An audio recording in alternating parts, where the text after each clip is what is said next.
can now cross live to Abuja, where the Nigerian Senate is set to screen nominees for key positions at the Central Bank of Nigeria, including Dr. Yemi Cardoso, who was appointed as the acting governor of the CBN by President Bola Tinubu. 4 deputy governors are also among the nominees.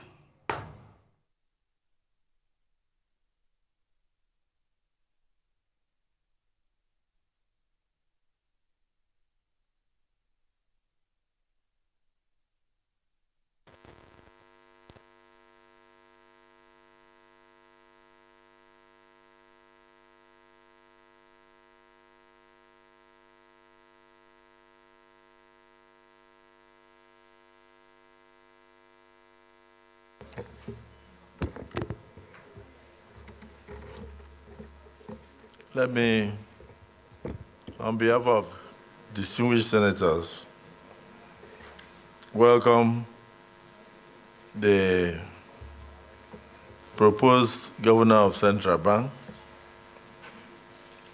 the 4 deputies to this confirmation, screening, and hearing. It is not usual for the Senate to read the correspondence from Mr. President on the same day and take the nomination screening on the same day. But because of the exigency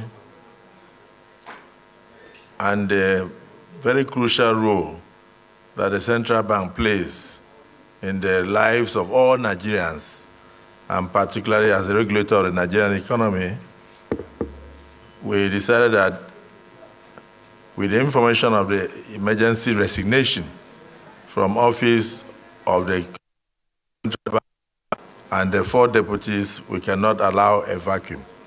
So the Senate had to resume today to try to sort this out for the interest of all Nigerians and for the benefit of all Africans. So you are welcome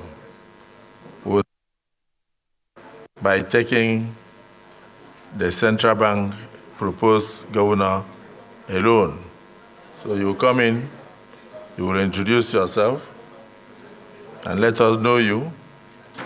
You will go a little bit into a summarized version of your resume, and thereafter you take questions from our distinguished senators. So I invite Yemi Cardoso to take the stage.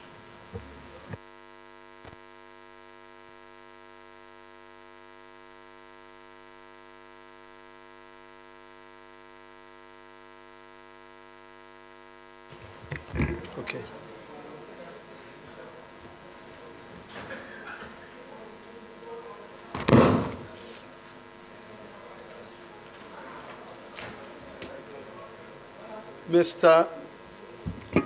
Mr. President, Your Excellency, the Senate President, distinguished Senator Goodwill Akpabio, Your Excellency, the Deputy President of the Senate, distinguished Senator Ibrahim Jibrin, distinguished leadership of these hallowed chambers, other distinguished senators here present, ladies and gentlemen. I am indeed humbled to be here before you, standing as the nominee for the position of Governor of the Central Bank. My sincere appreciation goes to the President and Commander-in-Chief of the Armed Forces of the Federal Republic of Nigeria, His Excellency Bola Ahmed Tinubu. The gravity of this moment is not in any way lost on me. I do not take lightly the confidence that has been reposed in me by the President through this nomination.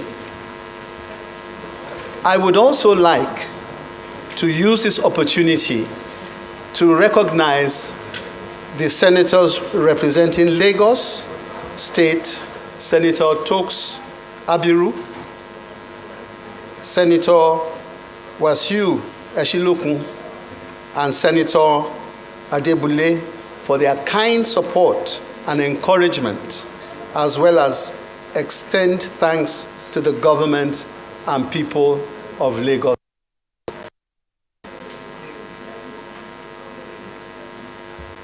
Let me respectfully introduce myself.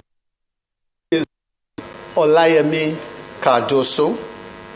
I was born 10th of July 1957.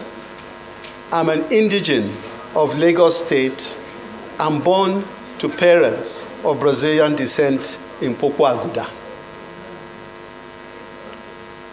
I attended primary school at Corona School, Ikoyi, and I went on to do my secondary school in Gregory's College, Lagos.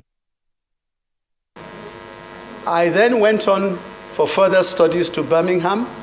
I attended the University of Aston, where I graduated with a bachelor's degree in managerial and administrative studies, specializing in finance and accounting. My further education was at the Harvard Kennedy School, where I earned a master's degree in public administration. And I specialized in I also master's degree in business administration from my alma mater, Aston University. My professional career began in the vibrant city of London, working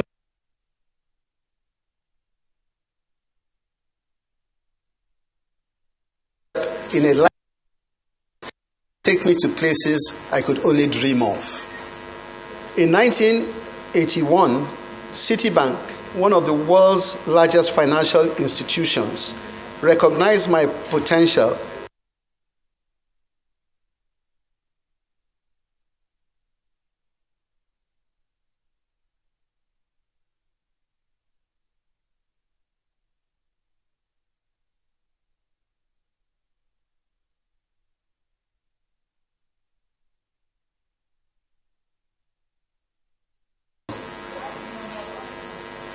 At that time, that was the West Africa Regional Office for Citibank.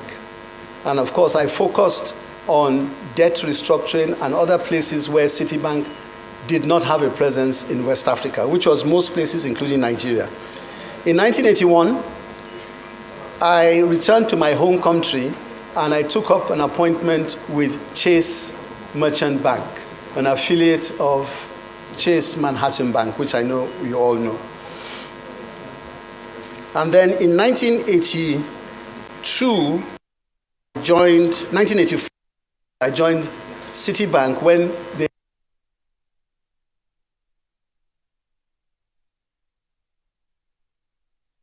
was at the time one of the founding staff of Citibank in Nigeria, then Nigerian International Bank.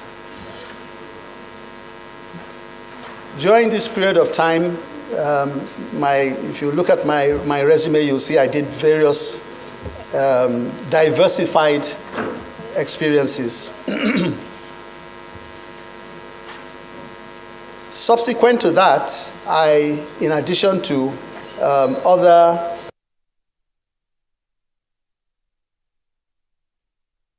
there for 8 years as an executive director.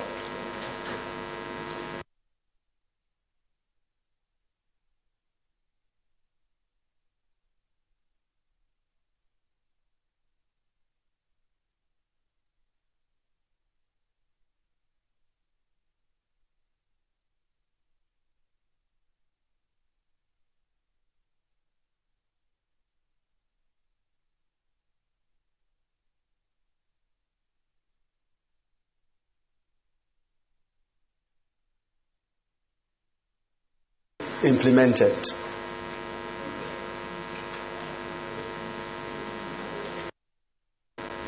One of my time was, of course, setting up a brand new ministry from scratch which had no antecedent, and ensuring that the economy of Lagos was managed through this particular vehicle. I'm very happy that how many years later, virtually every single subnational entity within the Federation of Nigeria has copied this model. One of the groundbreaking efforts we had in this regard was the Engbeti Lagos Economic Summit.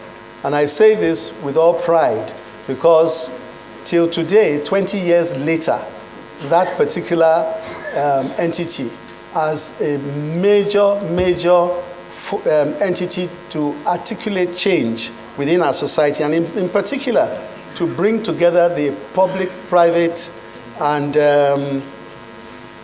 other entities within and other interests within Lagos continues to thrive. In 2005, I returned to the private sector, where I continued to bridge the worlds of finance, governance, and public policy. Collaboration with esteemed international organizations such as the World Bank, the Ford Foundation, and the UN Habitat became a hallmark of this phase in my journey. From 2010 to 2022, I had the privilege of serving as chairman of Citibank, where I dedicated myself to enhancing both the financial and non-financial aspects of the institution. A highlight of my tenure was championing diversity and gender inclusion, resulting in a remarkable increase in the representation of women on the board from a mere 8% to an improved 50%.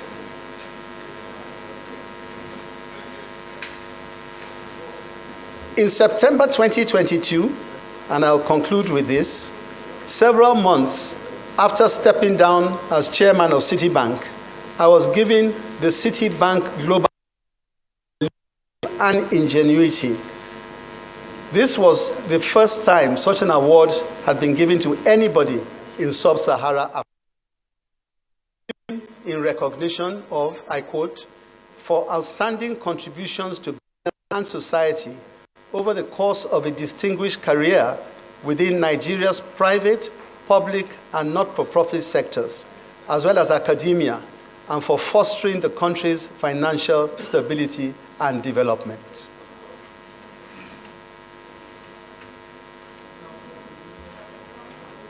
May I please now say a few words of what I consider to be a preliminary assessment of the challenges facing the Central Bank of Nigeria as we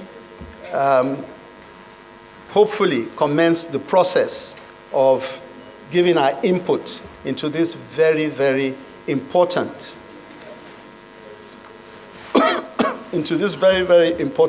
entity.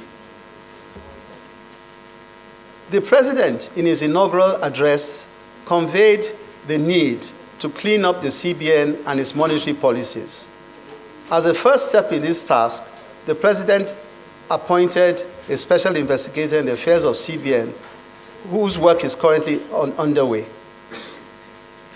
Permit me, Mr. President, to use these preliminary remarks to outline the challenges facing the central bank, introduce high-level proposals to address reformation challenges, and discuss the roles of a refocused central bank in supporting the economic agenda of the President Tinubu administration.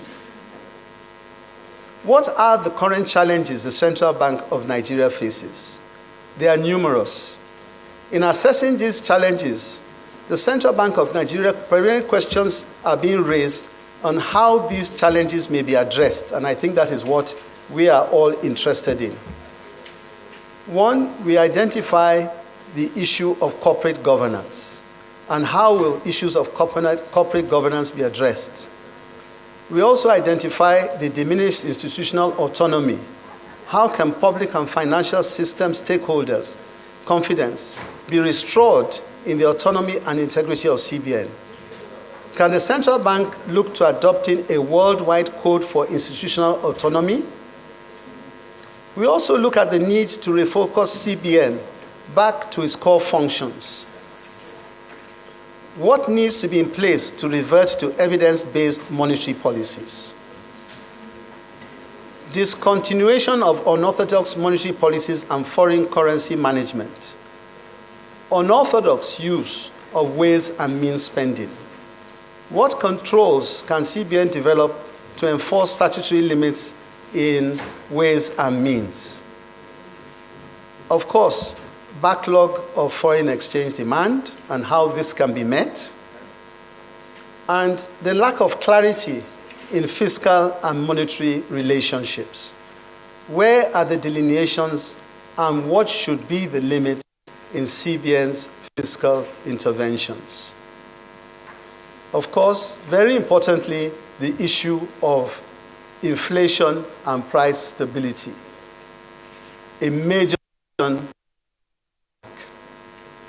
What are the causes and what is CBN's proposed response to address inflation and price stability issues? We're also interested in access to foreign exchange markets and foreign exchange price discovery.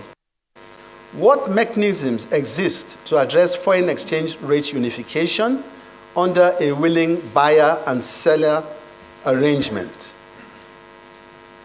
What would be the role of the central bank in the foreign exchange market going forward? Is there need for interest realignment to money supply, inflation, and market realities? Of course, very important was current financial system stability. Clearly, these problem statements need in-depth review by us and the central bank leadership to determine which mechanisms are currently working, what can be tweaked or dispensed with, and what new tools need to be introduced. Important to all of us, of course, is the element of economic growth, because please, can you hear? Okay. What is important to all of us is the element of economic growth.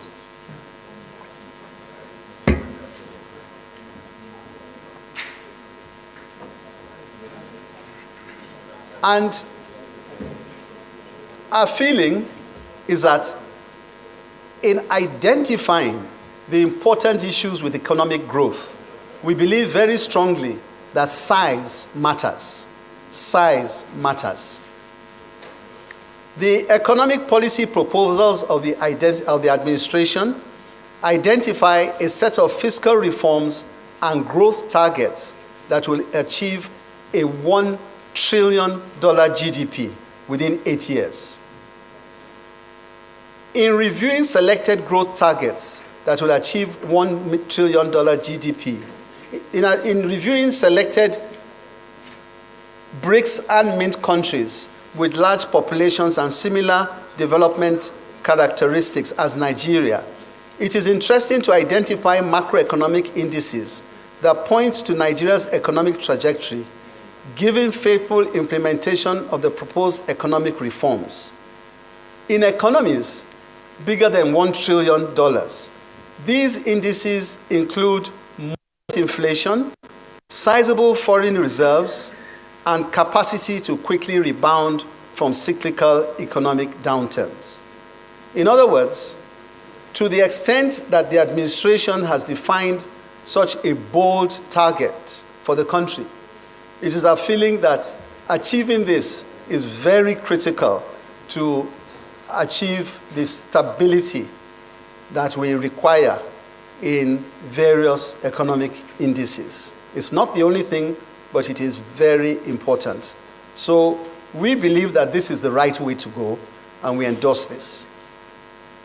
Given this, a refocused CBN will better serve the country through monetary policy interventions and advisory roles that sustain implementation of the administration's fiscal proposals. Advisory role of CBN made of past CBN forays into development financing, such that the lines between monetary policy and fiscal intervention have become blurred.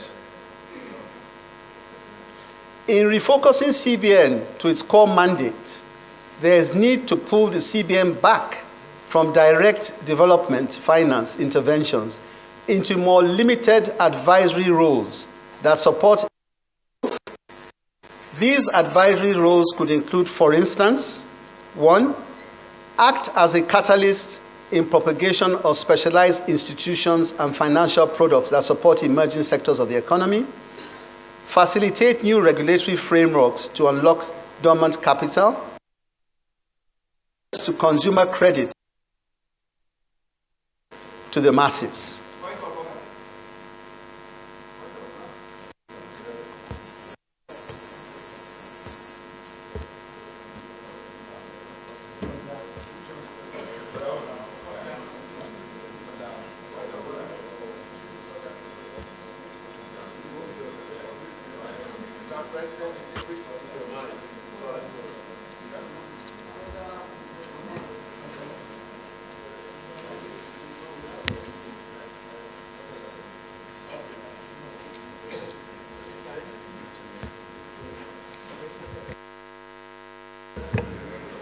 Yes, point of order, Senator Jaribe. What order?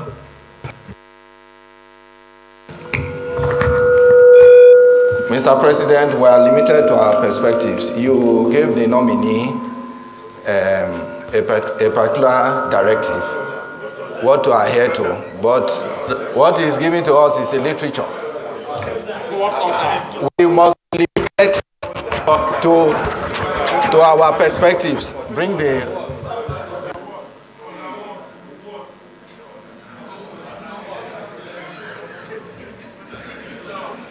Come, Clark. We must...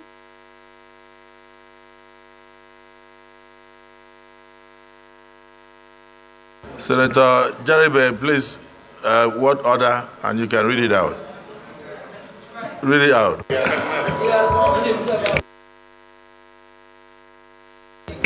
Order 53-1.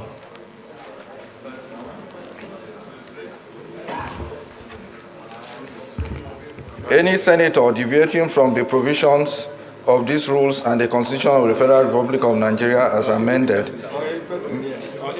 and any person here may be immediately called to order by the President of the Senate or the Chairman or by a senator rising to a point of order. Your Excellency, Mr. President, you gave the nominee a perspective to adhere to, and he has gone ahead to lecture us on certain things he considers necessary. For the purpose of this screen, I think we should adhere to what directive you gave to the nominee.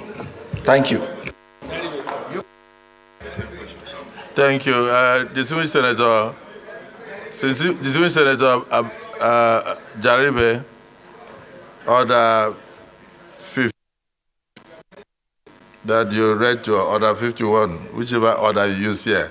I've looked through. It talks about senator. The person standing in front of us has not contested election to be a senator. Point of order, dismiss.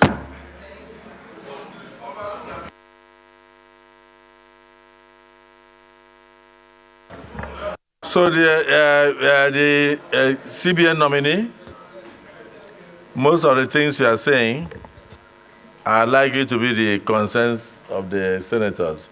So you take them seriously. Let them ask you the question, then from there you can elaborate. Thank you for your presentation. So I call on Senator Yari to ask the first question.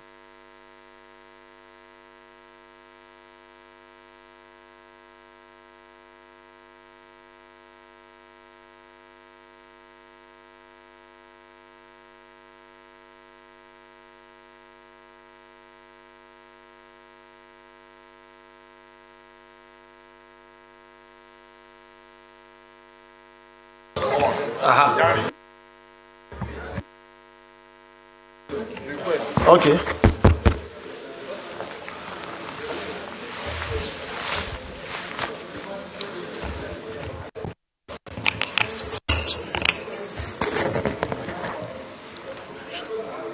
Thank you, Mr. President. My name remains Abdulaziz Abubakar Yari. I represent the good people of Zamfara West. No, not bandit, good ones. Mr. President, I'm from Zamfara State.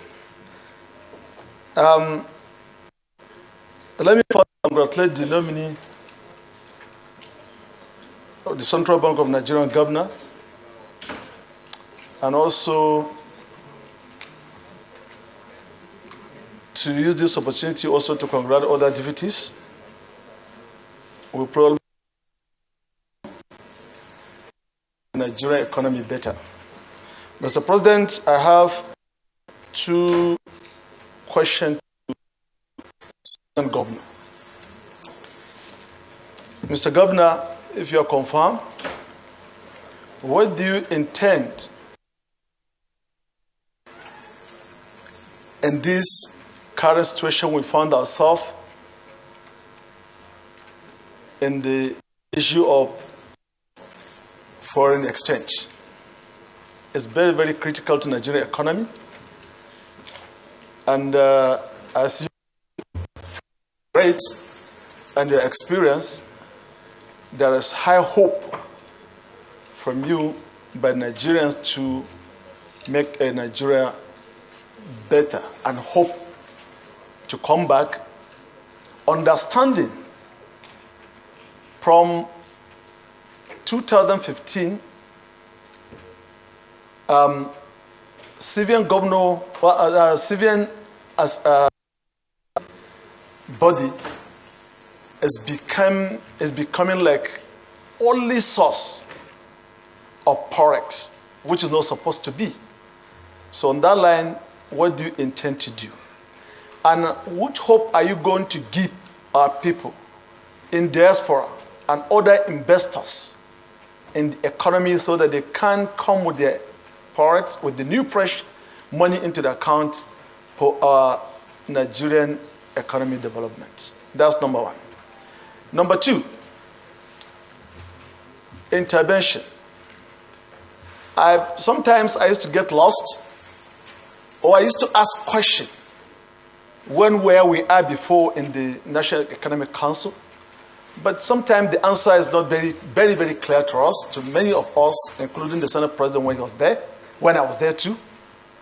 A CBN operate on the same way, the pipe being regulatory kind of body of the banks as the commercial. Are there any way in the make profit?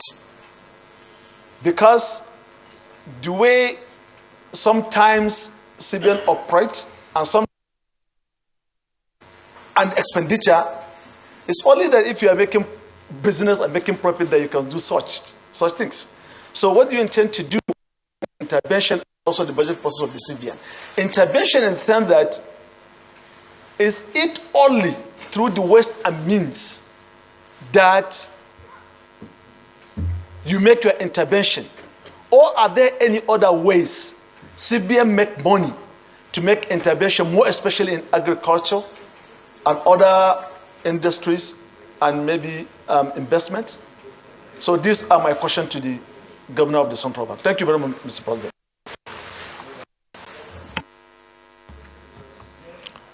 Distinguished colleagues, so we can have a bit of order. I believe that the incoming Senate Governor of Central Bank, if confirmed by these hello chambers, will be working as a team with his colleagues. So I would like him to take a seat. Let the other four deputy governors briefly introduce themselves. As your questions are coming, then they will decide who will answer best, because I believe they come from different disciplines. And this last question, please write it down. I'm trying to ask you that based on the kind of interventions or actions of the previous governors of Central Bank, where they were running a parallel government from the federal government Where did they get the funds from? Were the funds generated by them? Were they making profit? And if the CBN makes profit, does the profit belong to the governor of Central Bank to use as he likes? Or does it belong to the consolidated revenue account of the federal government of Nigeria? That's what Senator Yari wants to know. And I think it's also something that all the senators here would like to know. Because we hear of the CBN in agriculture, CBN in dam, CBN in construction of roads, CBN in tourism, CBN in purchase of plane, CBN in cocoa, CBN in building hostels in universities, CBN in building libraries, CBN in commissioning health centers, CBN in purchase of drugs, CBN. And so we would like to know from you, all these monies that CBN had been spending in trillions over the years, what kind of industry is CBN running to make those monies? Are those monies not meant to be appropriated by this chamber and by the National Assembly? Are they supposed to make profit and at the same time spend? And if they are making profit, what industries are they running? What nature of business is CBN engaging? The profit, does it belong to CBN? So please, it's a very loaded question. I would like you to take your seat, let your colleagues briefly introduce themselves so that all of you can decide on who best to answer the question so we can save time. So I call on Madam Yemi Usoro to introduce herself and take a seat. Thank you.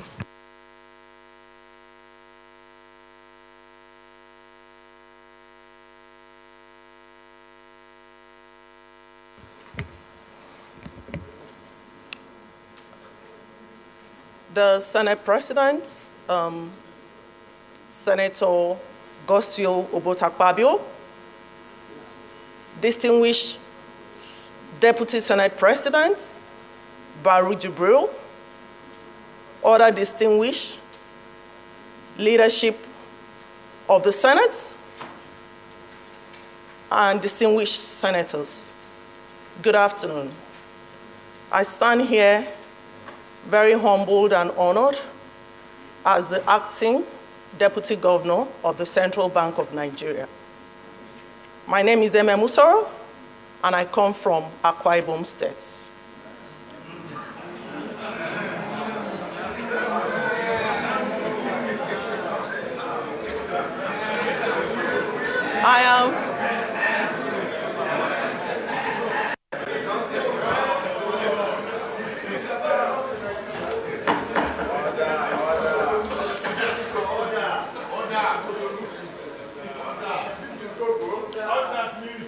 I'm a graduate of biochemistry from the University of Uyo.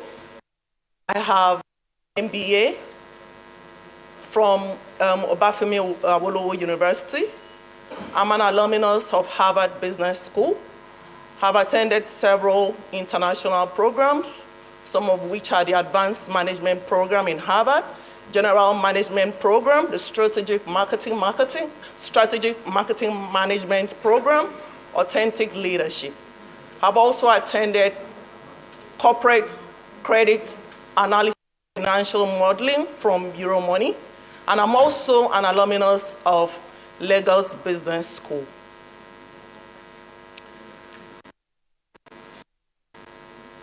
I am a seasoned banker with 2 decades of banking experience, cut across various aspects of banking.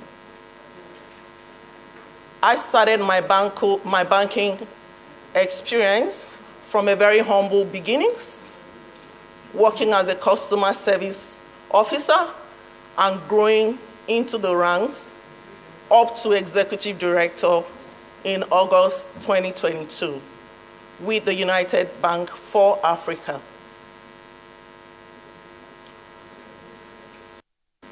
As an executive director in 2022, I was responsible for the North Bank business.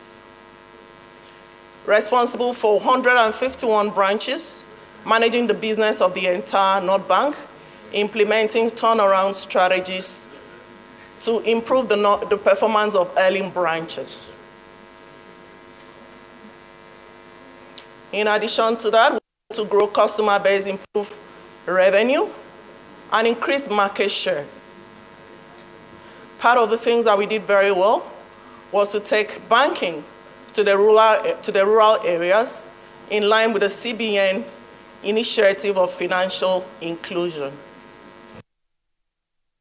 I want to reassure every one of you today that I work with the new team to ensure that we change the narrative. We are very much aware of happenings in the economy, and I want to assure every one of you today that I work with the new team under the able leadership of Mr. Yemi Cardoso to ensure that we change the narrative in the Central Bank of Nigeria and the economy as a whole. Thank you.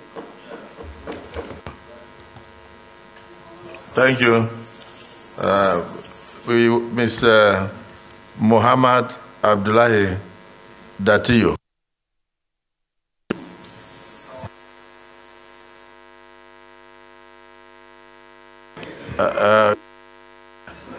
Sorry, is Dattijo is not a senator.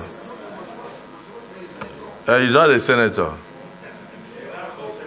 He's not a senator. Is he a senator? He's not a senator. There are many people. There are many people running around.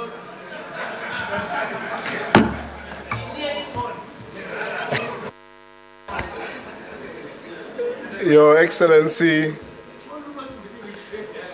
the President of the Senate, Your Excellency, the Deputy Senate President,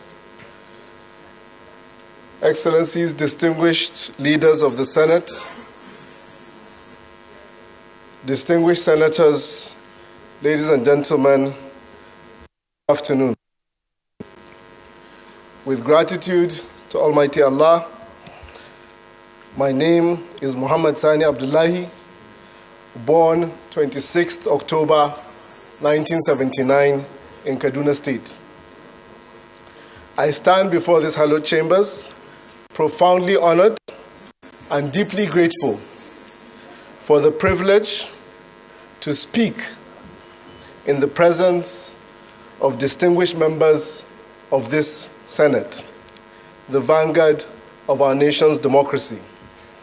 With utmost humility and an unwavering sense of duty, I extend my heartfelt gratitude for the nomination for the position of Deputy Governor at the Central Bank of Nigeria.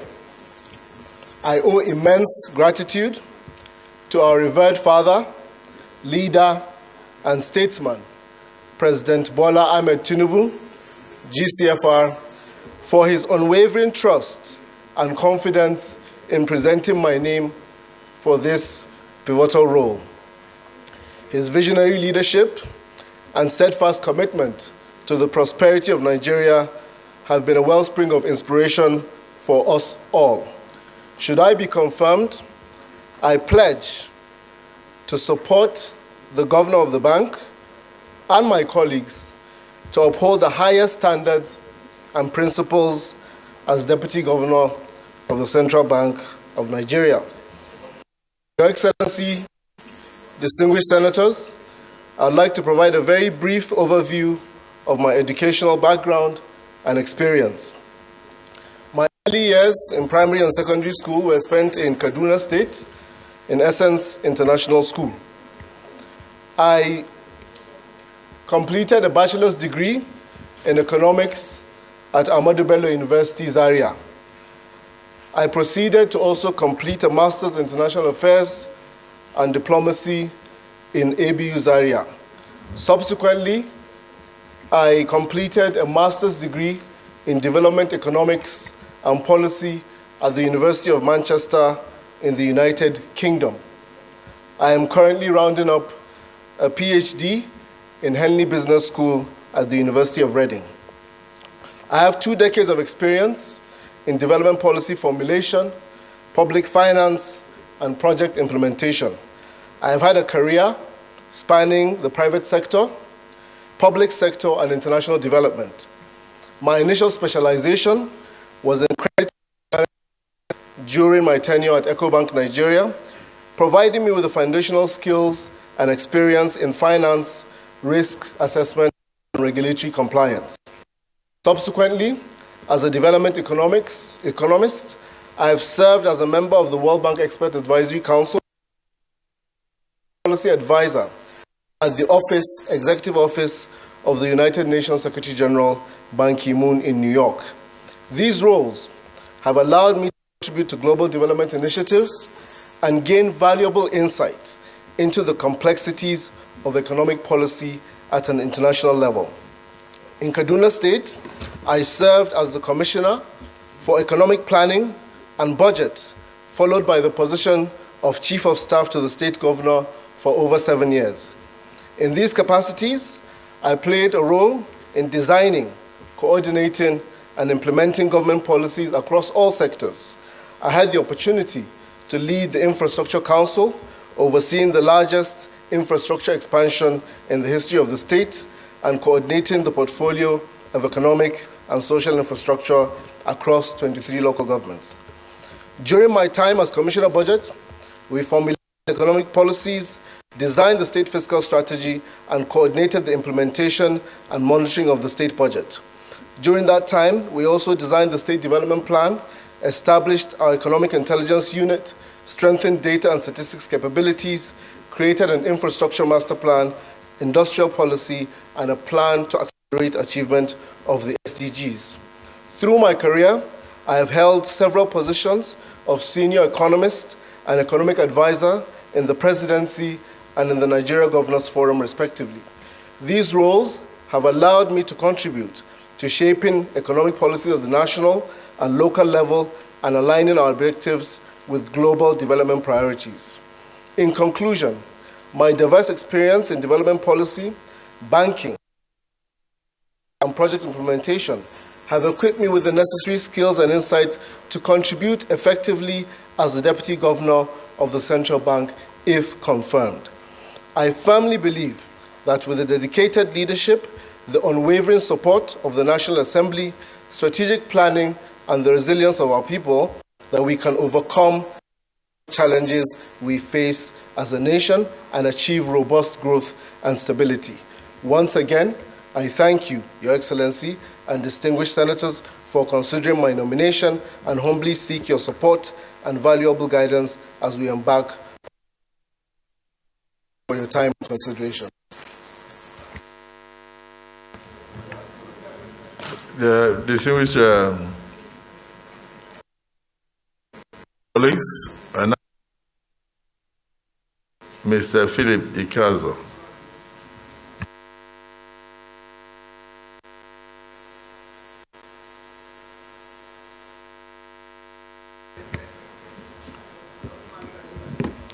The most distinguished Senate President and the most distinguished Deputy Senate President and distinguished senators.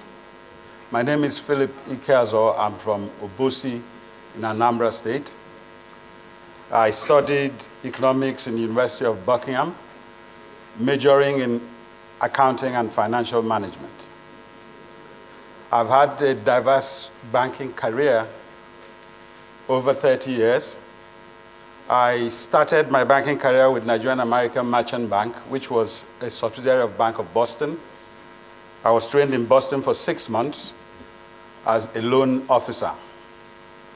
Thereafter, I joined Merchant Banking Corporation, which was a subsidiary of Bank of Boston then. Spent a good 6 years plus with Merchant Banking Corporation before moving on to EcoBank.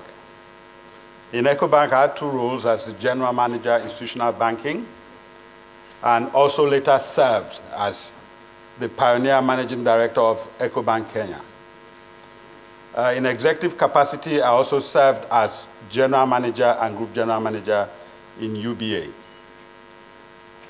executive capacity, I have boards in banks in Uganda, Kenya, United Kingdom, and Nigeria. And I also on the board of ICRISAT, which is a crop research institute led by the World Bank, headquartered in India. I served on that board for years. I'm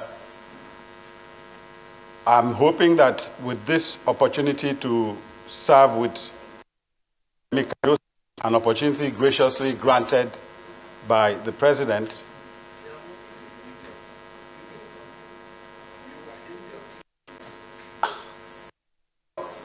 I was also the Managing Director of Keystone Bank for 4 years.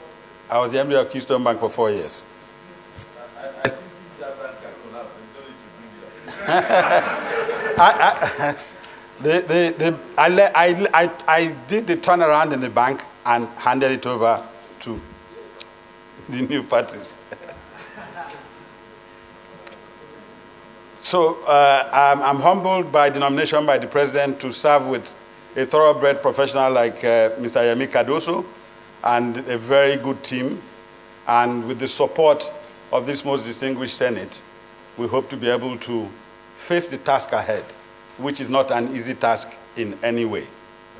Thank you very much.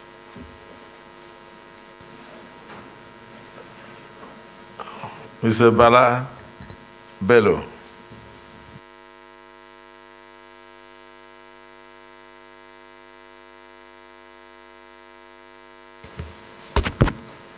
Your Excellency, the President of the 10th Senate, distinguished Senator Godswill Obot Akpabio, Your Excellency, the Deputy Senate President of the 10th Senate, Senator Jibrin Barau, distinguished members of the 10th Senate, and of course, special recognition to the distinguished senators from Taraba State, Senator Shuaibulau, Taraba North, here present, Senator Excellency Haruna Manu, present in spirit, as well as Senator Jim Kuda of Taraba South, also present in spirit. I also recognize all other distinguished senators here present. And my name is Bala Mohamed Bello, and I'm from Kakara, Mambila Plateau, Sarana local government area of Taraba Central Senatorial Zone in Taraba State. I was born in the ancient city of Kakara, Taraba State, happily married, of course, with an army with 7 children. I stand before this respected chamber today, humble and highly, highly honored by the trust reposed in me by His Excellency, the Father of the Nation, President Bola Ahmed Tinubu, Grand Commander of the Federal Republic, as a nominee to serve as a Deputy Governor on the board of the Central Bank of Nigeria. I thank Almighty God for making this possible, and I'm eternally grateful to Mr. President for giving me the opportunity to serve once again. This is indeed a testimony to what we've done in the past, as I've been called by 2 different. I just resigned from Nigerian Export-Import Bank, in which I was appointed 7 years ago to serve as the Executive Director of Corporate Services. And I'm also glad to say here that the chairman of one of the committees in which I was making presentation is here as a distinguished senator. I'm equally grateful to the 10th Senate for giving me the opportunity to present myself here for screening. I obtained my Bachelor of Science degree in accounting from Ahmadu Bello University Zaria, and also an MBA from the same institution. I've successfully completed the High Potential Leadership Program, Harvard Business School, Boston, Massachusetts, United States of America, and I've also completed the Executive Development Program as a young professional at the Wharton Business School, Philadelphia, in the US as well. I also hold a certificate in Operations Leadership from the Richard Ivey School of Business, University of Western Ontario, Canada, as well as a Portfolio Management certificate from the Finance. In addition to that, I also hold the Stanford Graduate School of Business certificate in Leading Change and Organizational Review, as well as other certificates that I've obtained in various business schools across the world. I started my career with Guaranty Trust Bank shortly after my NYC in 1999, and I joined the Securities and Exchange Commission as a financial analyst in the year 2000. I was a member of the committee of SEC that reviewed the Investment and Securities Act 2002 and 2003. In 2005, when the contributory pension scheme was brought into Nigeria by former President Obasanjo, I was headhunted to be the head of research and strategy of Sigma von Starling Pensions, as it was then called, and subsequently I became the head of investment and chief investment officer of the company. In that capacity, I had direct administrative oversight and managerial responsibility of over 1.5 billion under management for a period of 10 years. Subsequent to that, I became the first indigenous executive director of operations and later chief operating officer of Sigma Pensions when the white people that set up the place were leaving. I was also equally awarded the Ambassador for Peace by the Universal Peace Federation. This is an award that exemplifies the life of people who live for others because of some philanthropic activities that have been undertaken in my home state of Taraba State.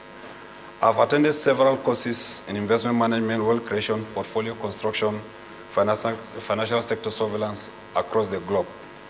I've had over 26 years cognate working experience in the financial services, the last 13 at executive level. Given the position of the Deputy Governor of the Central Bank, if confirmed, I assure you that whatever experience I've gathered over the years, backed by a lot of brain power from some of the best gurus in the world, we are going to turn around the fortune of this bank with your support. I'm a very, very strong believer in teamwork and collaboration, and I also believe that together under the finance group, Yemi, Cardoso, we will not disappoint Nigerians if approved by this hallowed chamber. Thank you very much, and God bless you. Senator Yari asked the question. I will invite distinguished Usoro. Please give them plain sheets, jot down the questions so we can answer in phases. Senator Usoro, you have the floor. Thank you, Mr. President of the Senate, sitting as chair, and my distinguished colleagues. My name is Senator Osita Izunaso. I represent Imo West. The question goes to all the nominees. I'm worried about some of the breaches of the CBN Act by previous administrations of CBN. I would like us to look at Section 49, Sub 1 of the CBN Act that empowers the CBN account to be audited and the auditors so appointed under Section 6. Well, you will agree with me that Section 49, Sub 2 further states that the Auditor General of the Federation shall examine the records of the CBN account. And thereafter, Section 50 says that such account shall now be transmitted to the National Assembly and to the President within 2 months of the close of the financial year. Why is it that this has not been the case? Because assuming that this has been happening, a lot of issues would have been settled even before now. Question number 2. The CBN Act, also in Section 2, Sub D, is clear about the functions of CBN as it relates to and capital market operation. How come the activities of CBN is only most times dealing with money market, relegating the capital market that you know that is the benchmark of any economy? I would like you to look at this. I have a third question. Mr. President, okay, I've been asked to stop at 2. Thank you.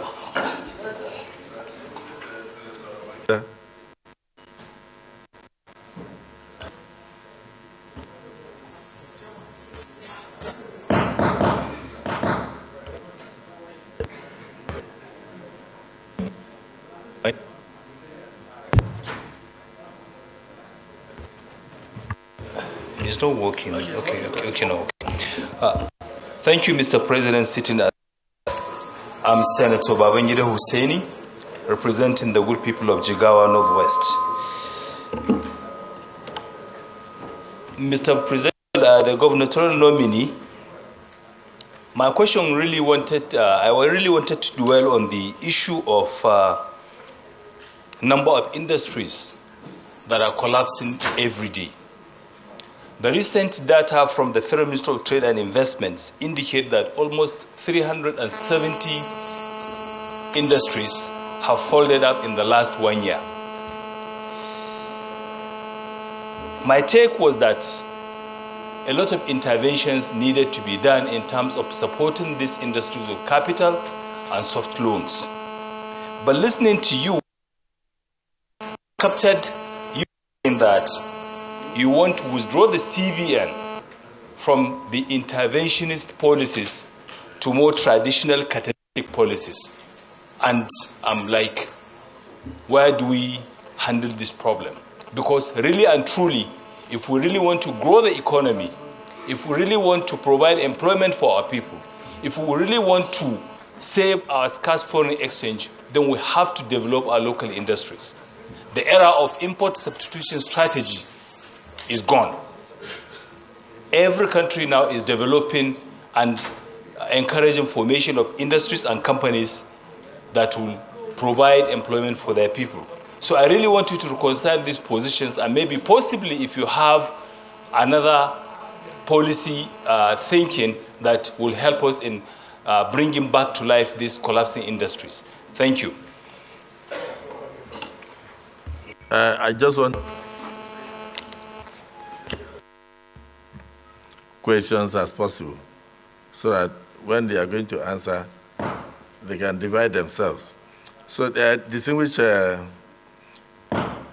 Baribe. Thank you, Mr. President, sitting as chair. My name is Naya Baribe. I represent South. I would like to congratulate all of you,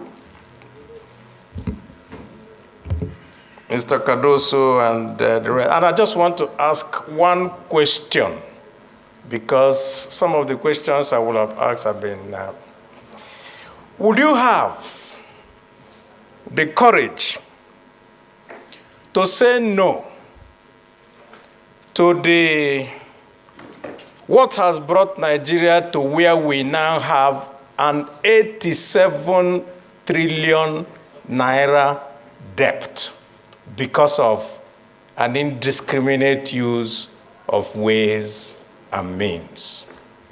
Thank you.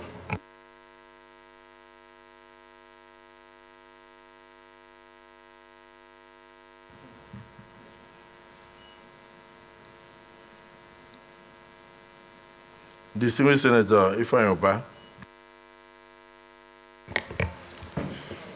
Thank you, Mr. President. I'm Senator Ifeanyi, Anambra South, and may I congratulate you for this noble task you are about to go into.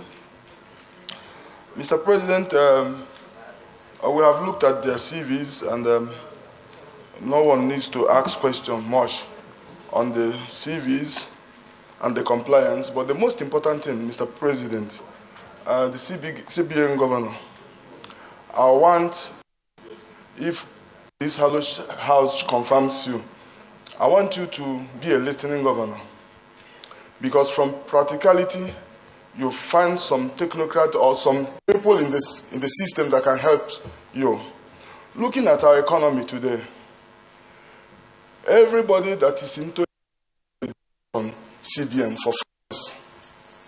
But I also think that if we're able to put 5 modular refineries in the Delta region, and then divide these 5 modular refineries to about 20 stakeholders each, the stakeholders can have opportunity to take products from their modular refinery and refine for the utilization of Nigeria. And we have in the budget, we have in the system 450,000 barrels of crude oil that goes for these purposes every day. So why do we continue to depend on petroleum importation when we can refine and then share among the stakeholders in the industry. So when you get in there, if confirmed by this Hello Chamber, I want you to listen to people with practical experience. Secondly, only just one more question, sir. I want you to look at importation. Everybody goes to CBN for importation left and right. I will want a situation where we can put a caveat on every demand of forest to sign a memorandum of understanding with EFCC or any of our institutions for them to have a code that grants the agency to verify, and everything that relates to that importation will have that code, will have that number, so that people will not be recycling our forests. This is all I have to say. Thank you, and then at the same time, congratulations for being nominated. Distinguished Senator Abiru.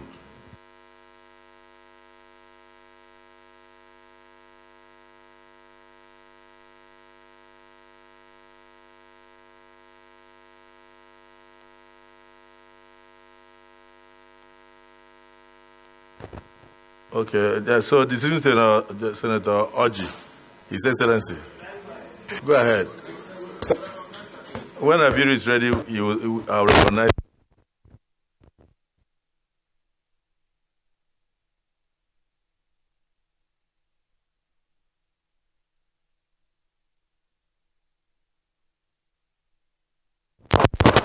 And my name is Adetokunbo Abiru, Senator representing Lagos East Senatorial District.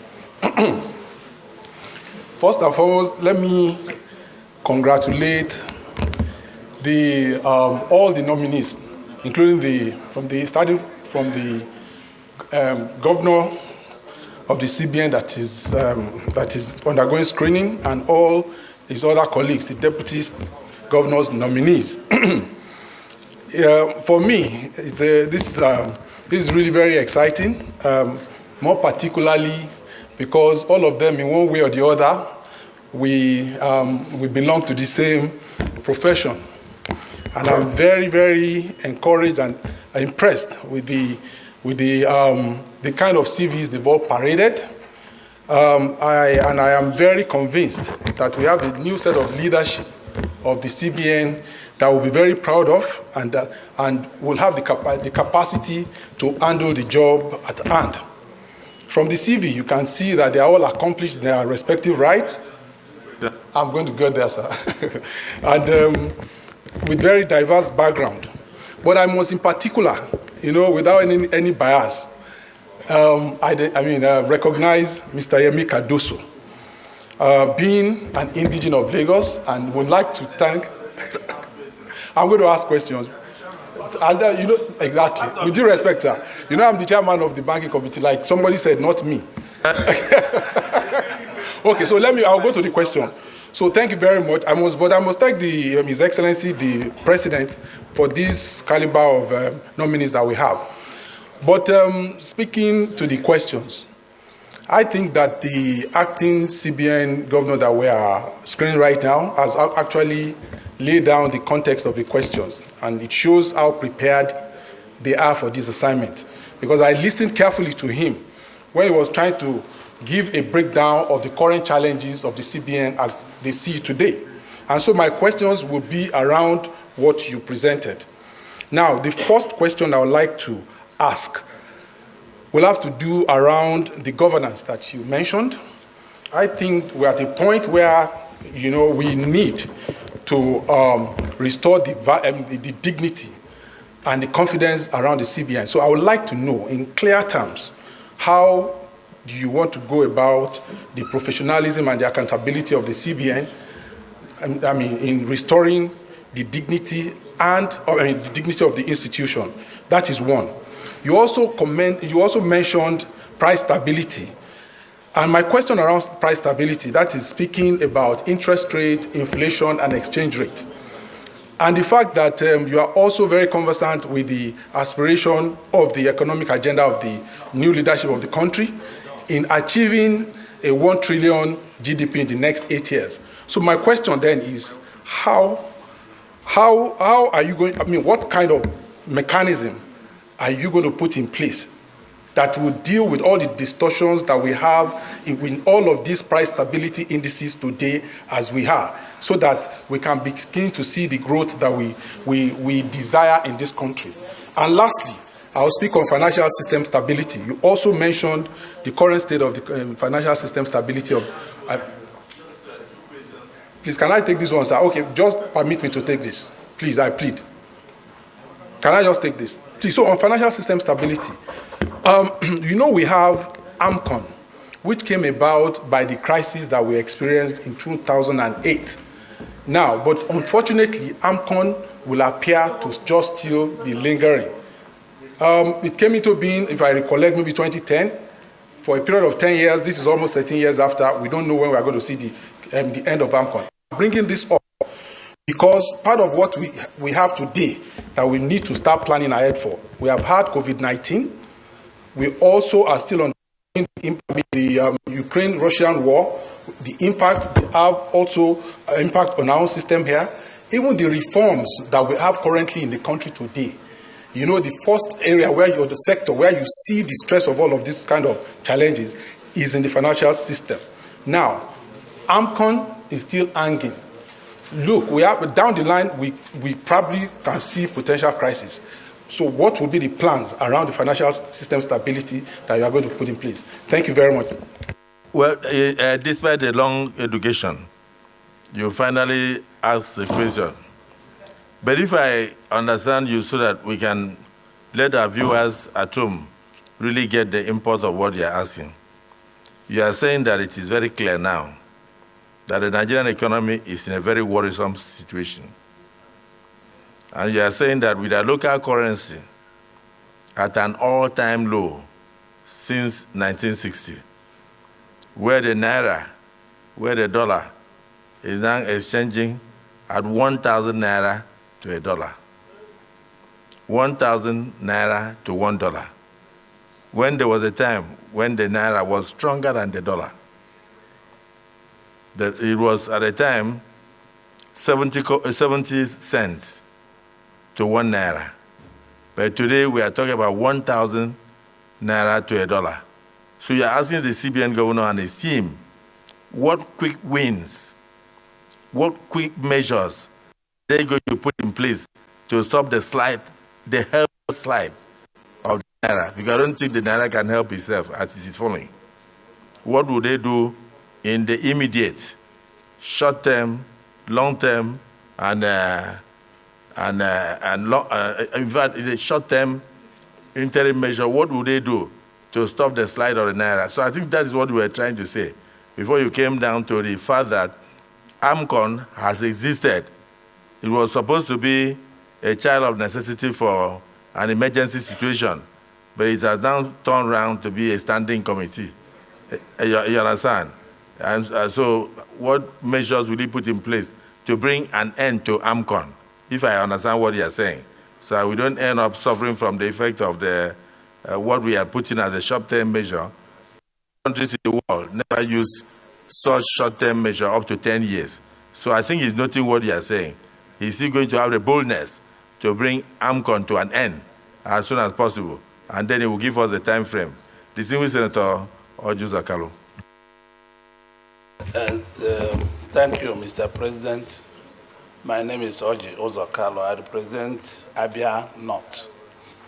Mr. President, I want to first congratulate the nominee. And my own would not be really questioned. It's, number one, you've been given this job. And I know you are very capable because I just told Senator Abiri that I cannot see any other capable man at this time with his team to do this job. I know almost everybody there individually.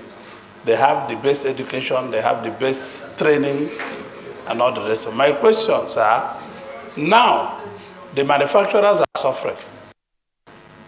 Manufacturing capability in Nigeria, the capacity utilization has gone very down. The emolument of our workers have gone very down. The transportation costs have gone very down. And the exchange rate is climbing every day. And the central bank in the past have left their job. They did not focus on policy making for the country, because there is no way in the world a central bank will go and be talking about fuel or talking about rice. It's only Nigeria can hear that kind of rubbish. So are you going to be involving yourself in going to trade on petrol or trade on rice? Because it is embarrassing. Your job is to give us fiscal policy that will stand the side of time. It's not to go and be giving us that you are growing more rice or growing more. These are live for businessmen like us to grow more rice and manufacture more vegetable oils. So please, if you are confirmed by this Senate, what are you going to do in the short time, middle time, and long time purposes to rescue Naira? Because Naira is finished. I was just looking at today, somebody told me it's already 1,000.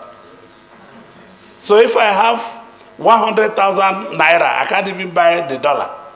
That's what it means. So what are you going to do? I don't want you to be a yes. Will you be able to tell the president, this is wrong, I will not do it? You must tell the Senate that you will be able to do that. Because you must be able to tell the president, no, this is wrong, I will not do it. I would rather resign than to do this.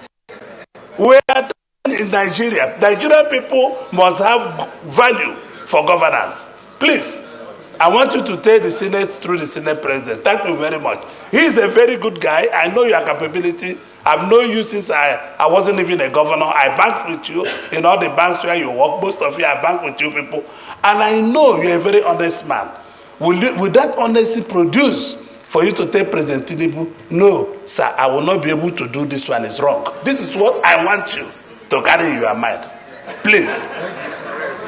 The Senior Senator Usoro Kalu, you can see the anger you are expressing. You are expressing the anger on behalf of your colleagues, of the Nigerian. And it's the belief of many Nigerians that if the immediate past management did not resign, they would have started importing toilet paper.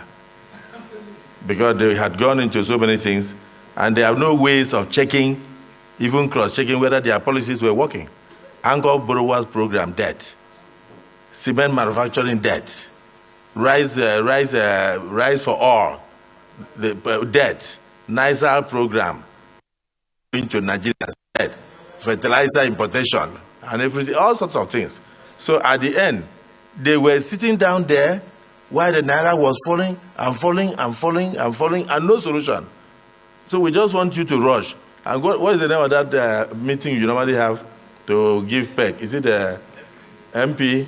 Yeah, we want you to go and hold MPC, even on either Madrid, so that you can help Nigeria. That's the simple truth.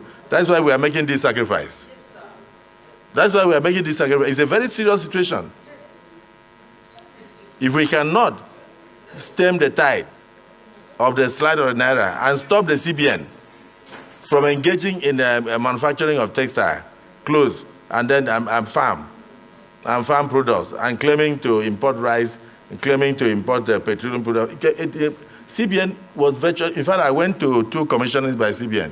I think they commissioned secondary school hostels, then they commissioned university hostel and University of Nigeria.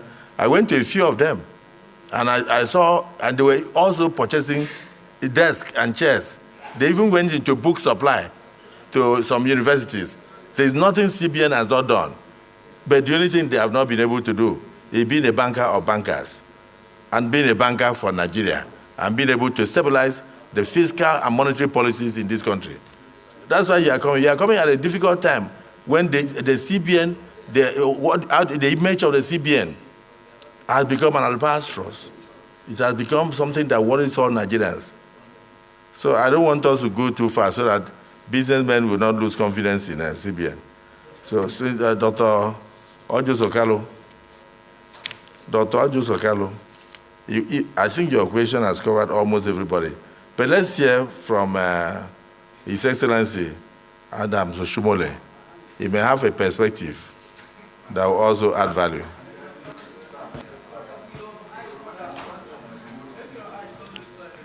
No, I will. And my distinguished colleagues, thank you for this privilege to meet those who manage our central bank. I want to differ very radically from what's the general view. My view is I am suspicious of people whose main background come from commercial banking. Because central banking is about policy. It's not about marketing. It's not about seeking profit.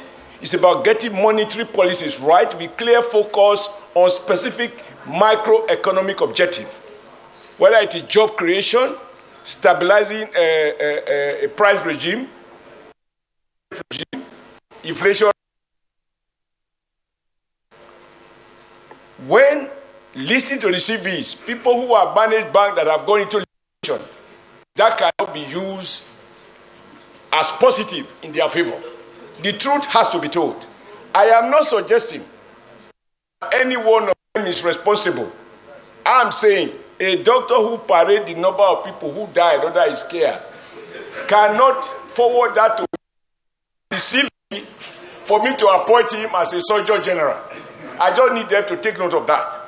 That what we do in our small places of work, whether they survive or fail, goes to our credit or discredit. So they should take note.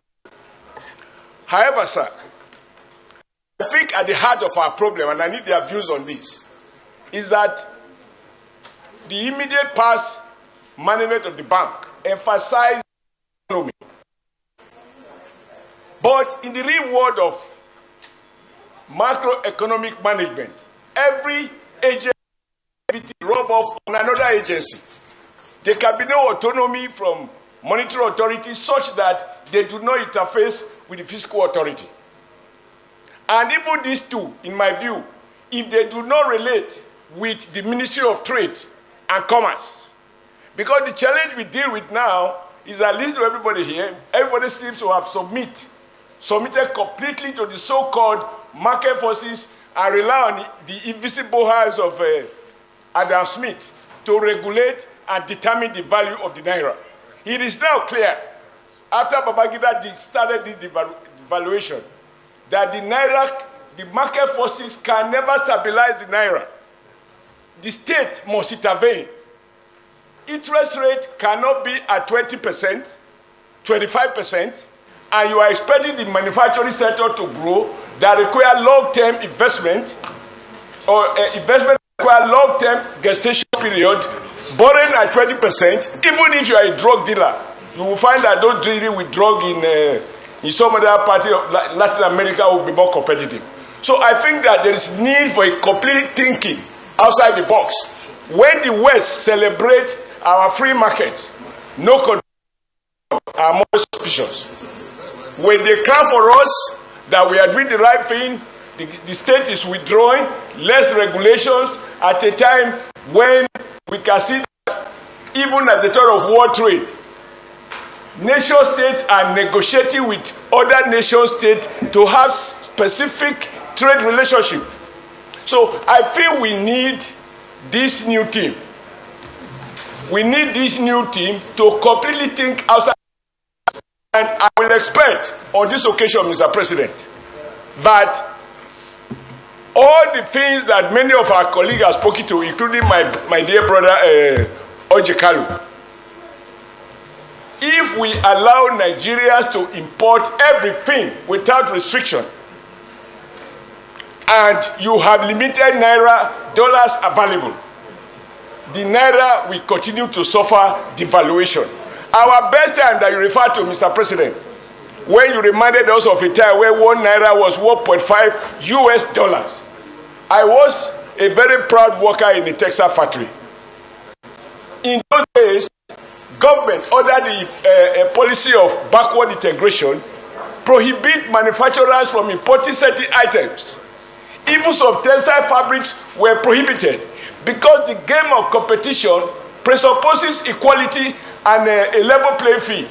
You cannot ask a featherweight champion to go and engage a heavyweight champion in the name of competition. Nigeria needs specific tools to protect industries at home and not pretend that a man with one leg can compete in a race with a man with two legs. We need a complete radical shift. We don't need the West to clap for us. We need Nigeria to clap for us. So I want these bankers, Cardoso, I've heard you very much. When I was in trade union, we trouble each other somehow when you were in Lagos. And even now, we trouble you so that this president succeed. We need to keep interrogating our assumptions and ensure that we are not copying Washington, all this international finance capital. It is their interest. There is no such thing as common interest. So, Mr. President, I thank you for allowing me to talk this much, because if this president is going to deliver on the renewed hope, it must devise new tools away from invisible market to visible hands that can be held responsible and accountable for our collective future. Thank you, sir. Thank Senator Adams Oshimole for the lecture, even though we're expecting questions.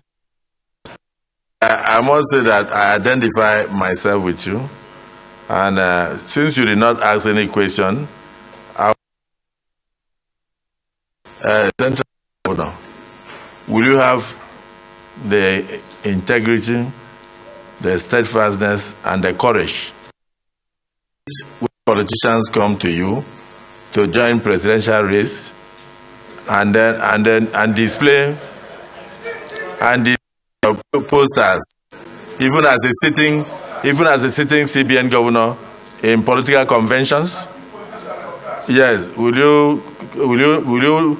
you rush to display your profile electronically at political conventions while sitting as a governor?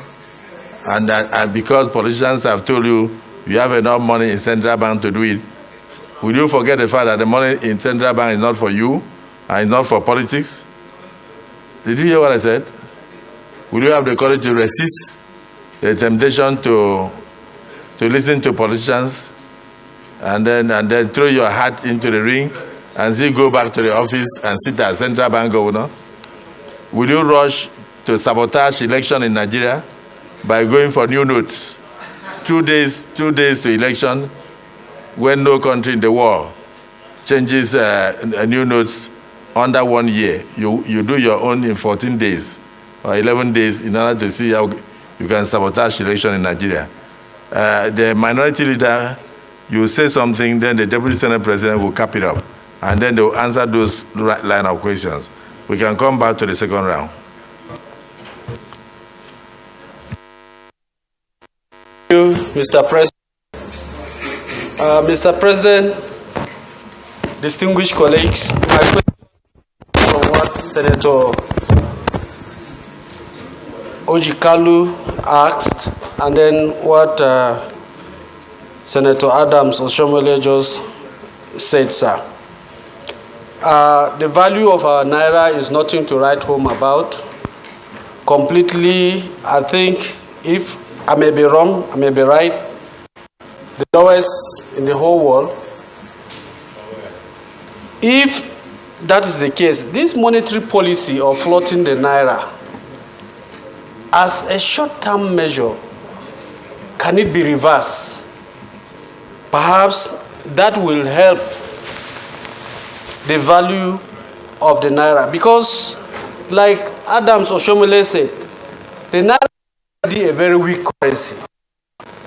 And you are bringing a policy that you allow it to go and compete so that market forces will determine the strength of the naira.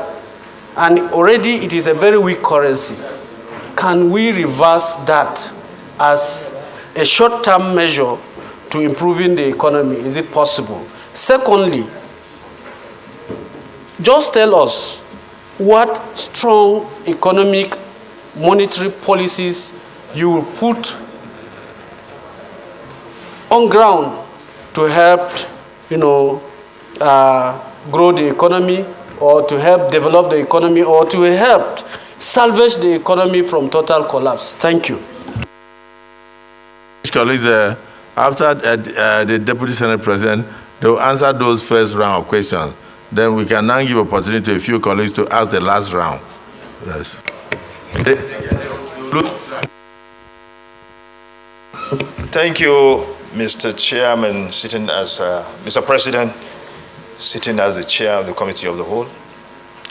First of all, let me congratulate the nominees and also commend Mr. President for nominating them, particularly the youth among them, Mohammed Dattijo, Bala, and also MM. These are young men and women that have been given the chance to help to serve this country.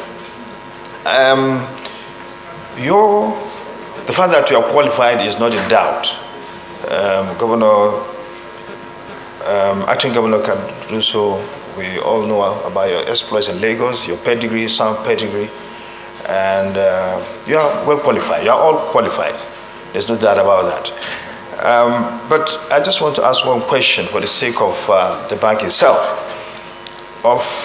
As we speak, the former governor is being persecuted for infractions committed when he held sway as the governor of the Nigerian Central Bank. And, well, he's being investigated. If he's not prosecuted, he's being investigated prior to persecution. Obviously, because of infractions committed when he held sway. This infraction could not have been possible if the internal control mechanism of the bank was working very well. I have no doubt. I know you will do what is desired of you. How will you ensure that the internal control of the bank is strengthened in a way that such infractions will never occur again? Not only that, even our commercial banks, how are you going to make sure that their internal control mechanism will be up and running in order to ensure stability in our financial system? Thank you. The floor is yours. After this set of answers, make them as short and concise as possible. Then we can give more colleagues opportunity to ask the last set of questions.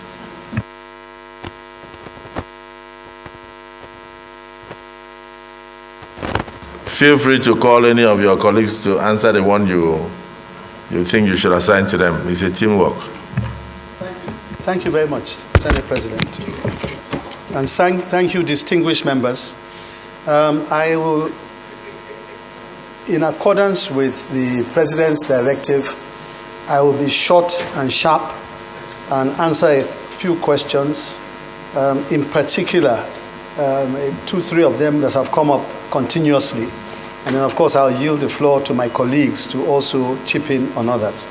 The few questions I want to talk about is the issue of my person and whether my approach to handling the activities of the central bank, if so nominated. I'd also like to say a few things about one particular topic that has come up repeatedly in different forms, and of course that is exchange rate. And then also would like to say something about another thing that has also come up repeatedly, which is inflation, the high cost of goods. Okay. Now, in terms of the person you are considering for nomination to the position of Governor of Central Bank, I want to emphasize that this is all I know, in the sense that my calling has been a calling of banking. My calling has been a calling of dealing with institutions that have a culture of compliance. Okay, so not only even in government, when I was in the Commissioner for Economic Planning and Budget, I had a reputation for doing things properly. And I'm not about to compromise that reputation for anything. So if there's any doubt about that, I want you to dispel your minds of it. I am absolutely not prepared, and I have no intention of compromising that. Then, on the issue of foreign exchange rate, which everybody's been talking about, and naturally is very worrisome to everybody, very, very worrisome. It goes without saying, quite frankly, that for the sort of country we want, we do need to have an exchange rate that is stable. For a country that we all dream of, we need to have an exchange rate that is stable. And quite frankly, there are short and medium-term measures, but I would say something about the short-term measures, because that really is what bothers most people today, understandably. The medium-term measures have to do with balance of payments and over a period of time, like the sort of things that are being done already with respect to ensuring that you're getting more petroleum resources and diversifying the economic base of the country. That, I believe, will continue by the present administration, and of course, they take time. So I think we should take that as a given. The more immediate is what we need to look at.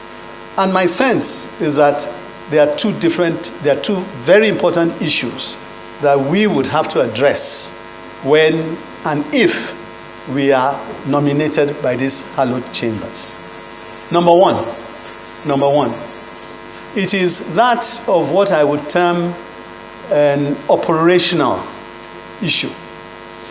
Right now, you have a situation where, and we all know this, we can argue about the figures, the numbers, but we are aware that there are obligations by the central bank. We are aware there are unsettled obligations. Whether it's 4 billion, 5 billion, 7 billion, I don't know.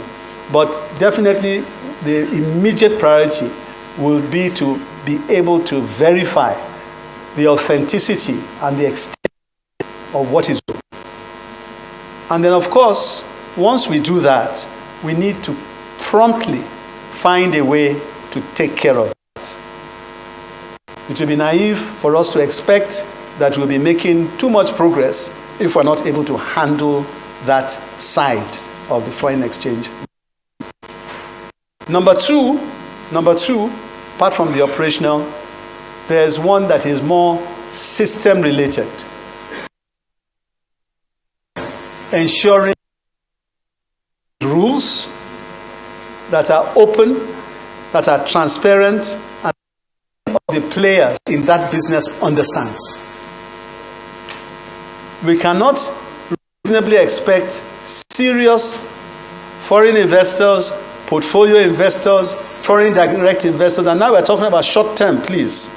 We cannot expect that those players who generally have an impact on your markets will do so if you do not have an open, transparent system that everybody understands and can rely on, and that is not subject to one day it is one way and the other day, the next day, you review without any notice. In setting up those guidelines, one will obviously carry relevant stakeholders along, and the comment was made earlier that be ready to engage people and to hear views. And that will obviously be one of the major objectives, to be able to get stakeholders together, understand where things are, and promptly, very quickly, come up with a strategy and a game plan that is well known to each other and then to everybody, and then it. So I believe that with those two things, though they may seem simple, but they are far less. Those two immediate steps that we'll take will go a long way to ease the restrictions we're having right now in terms of people wanting to come in. Those that want to do business in Nigeria, they want to see that the coast is clear, to hold on to their money. So that's something that I want to share with you, so that you understand that the short-term measures are ones that will be very, very important to us, myself and the team. Getting is something we will address right away. Now, how soon that will be done, and matter, but I know that the impact will be such that we'll be able to have greater liquidity coming into the market, and the loss of the seeming withholding of confidence will come back in. So I thought I should mention that. Then, on the issue of inflation and the issue of cost of goods, another one that quite frankly should be worrying to anybody. And as members of these hallowed chambers, I know that you all see your various constituents regularly, and you'll be hearing a lot of complaints, Again, there are longer term measures, there are medium term measures, and I believe that some of those measures are being taken already at the fiscal side to at least rein home a lot of the things that had happened in the past. You look at the removal of oil subsidy, you look at the tightening up on payments being made on taxes and a whole host of other areas. But in the short term, I want to explain that a couple of things will be very important to us. And I'm answering this question, I think I'll be answering one or two others. When you look at the dimension of inflation, just very quickly, the jury is out as to what the real components of inflation are. The jury is out. We certainly will be going to evidence-based monetary policies. We shall not be making decisions based on a whim. There will be need to significantly revamp the infrastructure in the central bank with respect to data and to ensure that our data gathering capacity is significantly enhanced so that we can make decisions based on proper data. That's your inflation. Inflation and the issue of price of goods, as I said, the jury is out. Some people will say it's structural, some people will say it's money supply, but let us say it's a combination of both. If indeed it is inflation, food inflation, we know what to do. We need to ramp up production of food. That's a given. We have to ramp up production of food. And that's an effort that the fiscal side will tackle and is tackling, and we would collaborate with them to ensure that that happens. If it is energy, we know the challenges of energy. That if you are importing things into the country which have an energy component, you automatically are importing inflation, okay, in some sort. So again, the whole objective of ensuring that the energy side of the country is ramped up, we also will work very closely with the fiscal side to ensure that that happens. Finally, the big issue that comes up many times is the issue of money supply. Now, I think we all know, and that's why I said I hope this answer will answer different questions. The issue of money supply and the way that money has gone up tremendously in Nigeria. That in its own has major effect on inflation, major. And I've seen some relatively reliable studies that have shown that in the past 10, 15 years, at least 50% of inflation in Nigeria has been as a result of money supply and budget deficits and deficit financing. Let me not say budget, deficit financing. So it is a problem. It is a big problem. At least it certainly has been over a period of time, and it's something that we have to face frontally. And I want to assure you that going forward from the Central Bank of Nigeria, we will do everything possible to ensure that we work closely with the fiscal side and ensure that, as you know, deficit financing does not become a problem for us. We cannot afford to have the big challenges had from budget fiscal, from deficit financing, which in effect has had the throwback that many of you here are concerned about. So I think that those are assurances I can give you coming from our side, that we will align on the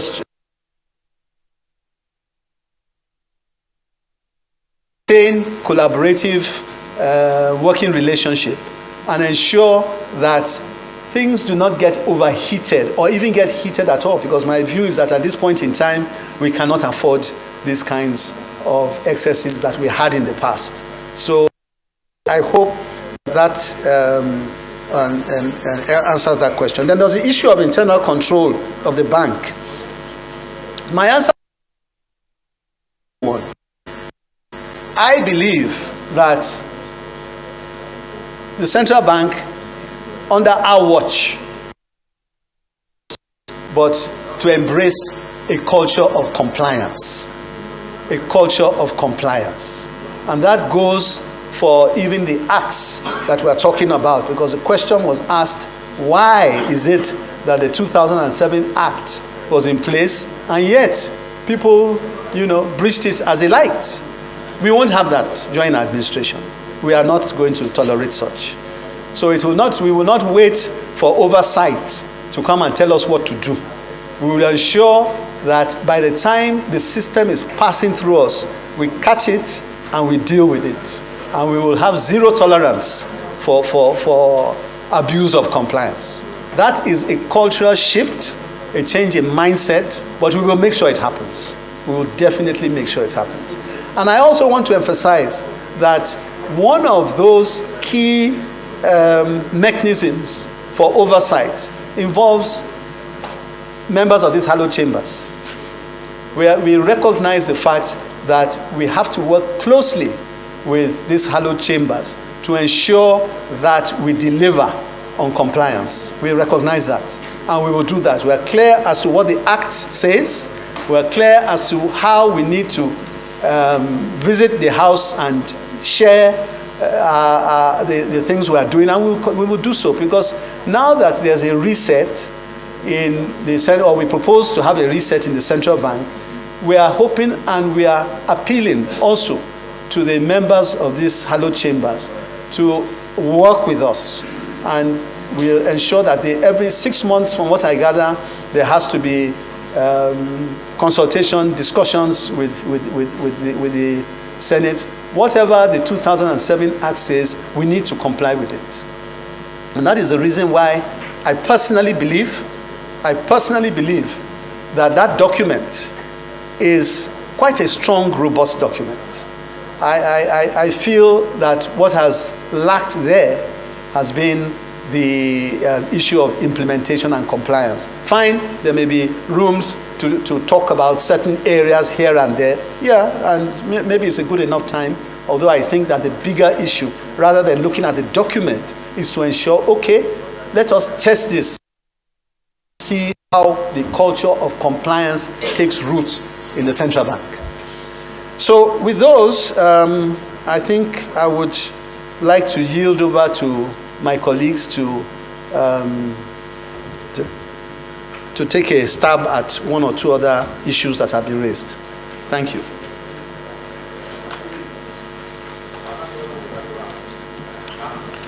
Distinguished senators, I would just...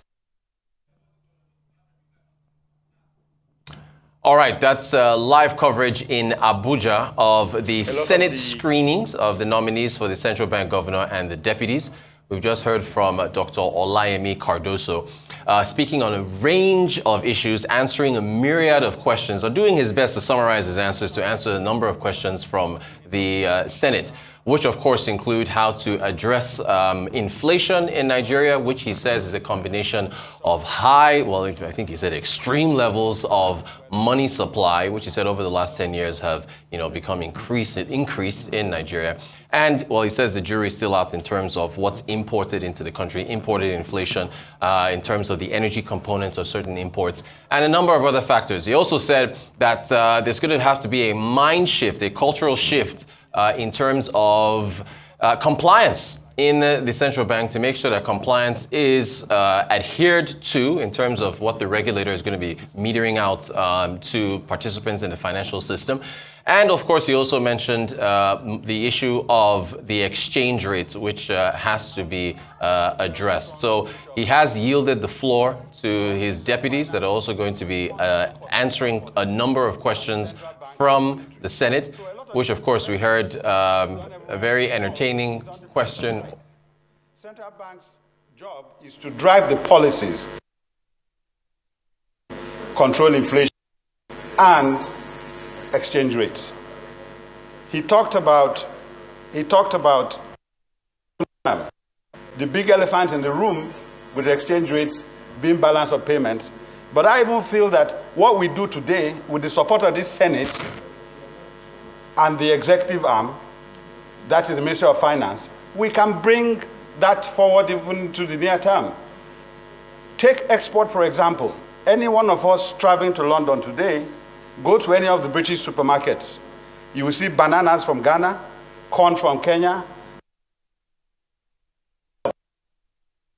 Not export us because we shoot ourselves in the foot.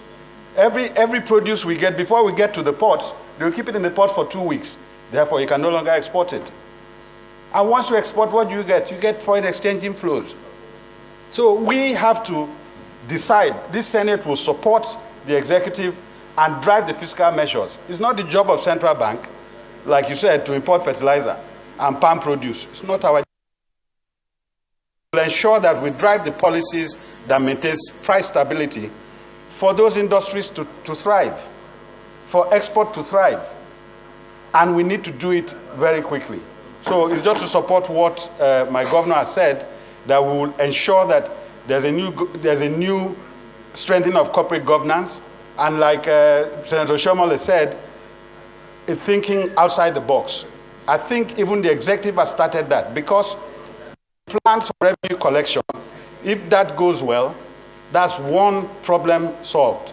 The first two things this government did was to stop the leakages. The subsidy and the unification of the exchange rate, very important to stop leakages, but it's causing a lot of pain. But once we put all these other things in place and drive with a strong central bank focusing on its mandate, we will see a change both in the short and the medium term. Thank you very much.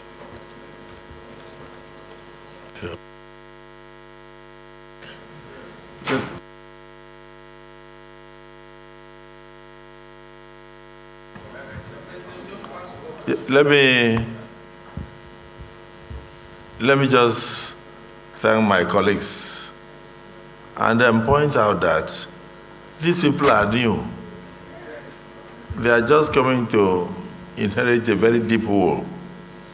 All we can ask them is to think out of the box and bring new initiatives to try to stabilize the naira, stabilize the economy, and see how they can fill the trillions of outstanding indebtedness. The incoming CBN governor pointed out that we were spending monies based on just printing, that no revenue was coming. We're not actually making money. We're spending money. He also said that we have already outstanding billions owed in foreign exchange by the central bank. So even if we make money now, the result may not show immediately because of the outstanding debts that we have to pay. I hope I understood you. So that is almost like a caveat. You are trying to give us advance warning that we should not expect immediate miracle, but that with compliance to regulation and the laws, that definitely you will turn things around. I think I got you in that direction. In other words, you are renewing the hope of Nigerians that things are going to be turned around for the better. The Deputy Senate President pointed out that there were lots and lots of infractions which possibly led to all the investigations that are going on today. I do know that if we keep you here, more questions will come. Because every person here would like to ask a question. But I know that you will only answer based on your previous knowledge. When President Obama was elected, and he started making appointments, he started calling former chief of that, former dad, the youths were angry, and they said, this was not the change we expected. And he answered them, you cannot know Washington until you get to Washington. No matter what we ask you and you answer now, you cannot know the danger of abilities until you get into the books of the central bank. You need to be right inside. You need to evaluate the situation as much as you are determined to turn things around. But you need to know exactly where we are. And you can only do so if we confirm you and all records are made available to you. Senator Abu, is there anything you wanted to say to them? And so that we can go. Thank you. Distinguished colleagues, my name is Senator Ishiako Abo. I represent Adamawa North. You have rightly they get in there before they know what is actually they are going to face.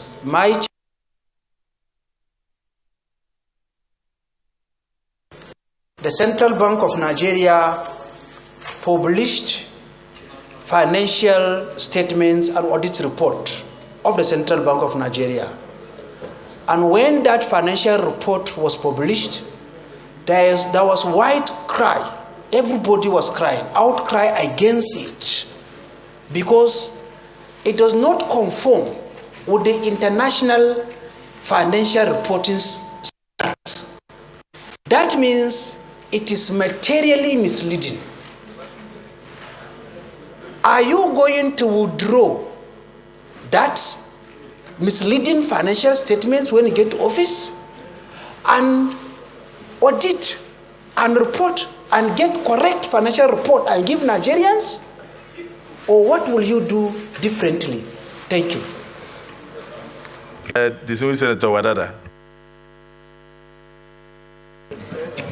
Thank you very much, Mr. President.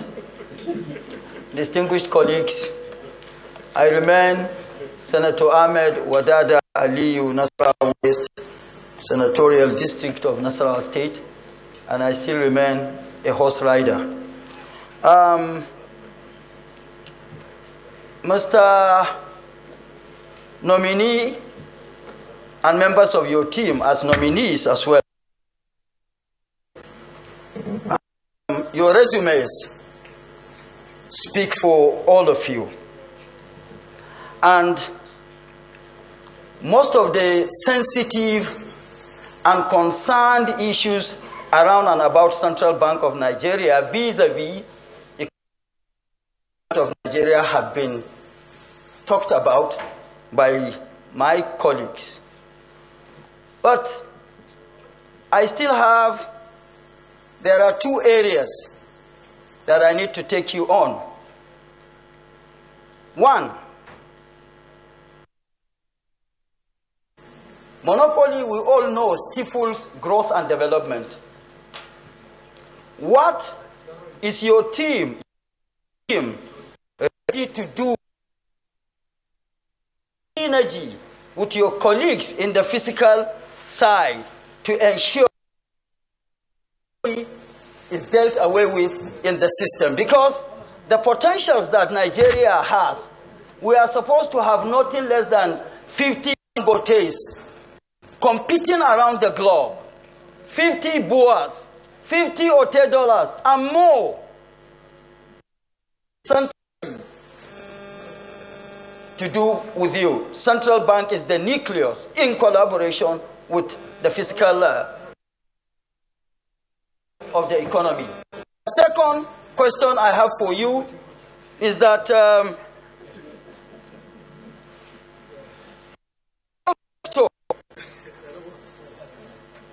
plays a very germane in the socio-economic development of every system. And in particular, is still not integrated into the mainstream of our economic agenda. What will you do differently to ensure? And this informal sector / the youth, stand at nothing less than 60%. So if 60% of 200 million Nigerians are not, or 60% is not integrated into the mainstream of the economic agenda, plans or activities of the economy, then it means we are yet to get there. These are the two I have for you, Mr. Nominee, and your colleagues. We have to be careful so that we don't become of football. Because if we play football better than the players on the field, our outriders. So really, the dismissed senator, Network, immediately after you, the leader will say something.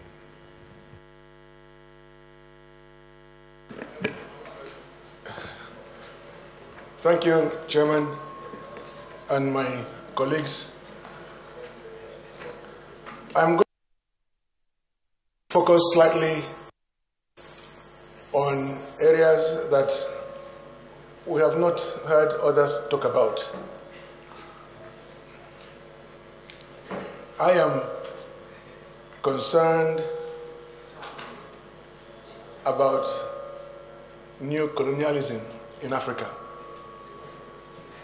I am concerned about continuously having our foreign reserves in those countries that are determining what happens in Nigeria. We have foreign reserves in America. Most of the French colonies or colonized countries have foreign reserves in France. I'm going to ask you this, because we really need to start looking inwards in Africa. How do we generate, how do we grow our economies? We have all the resources. We have all that we need to make a difference in the world. But until we stop relying on huge foreign, we are not going to achieve that. So I'm going to ask, will you be willing to consider returning our foreign reserves to Nigeria, for instance, and allow our commercial banks to manage the foreign reserves? That is one question.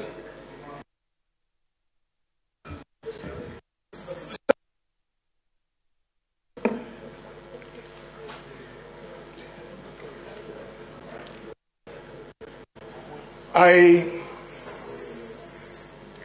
would want to know whether at any point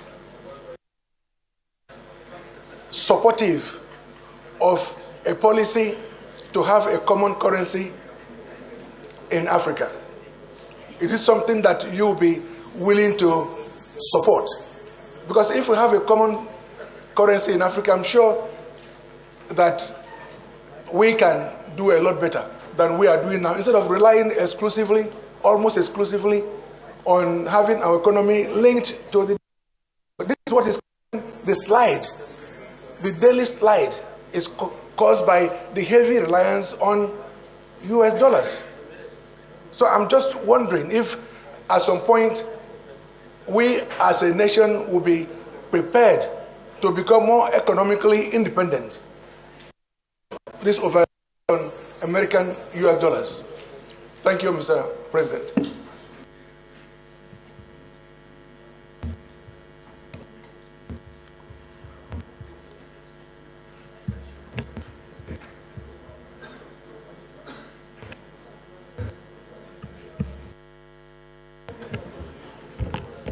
Distinguished colleagues, my name is Oyewumi Olalere, representing us.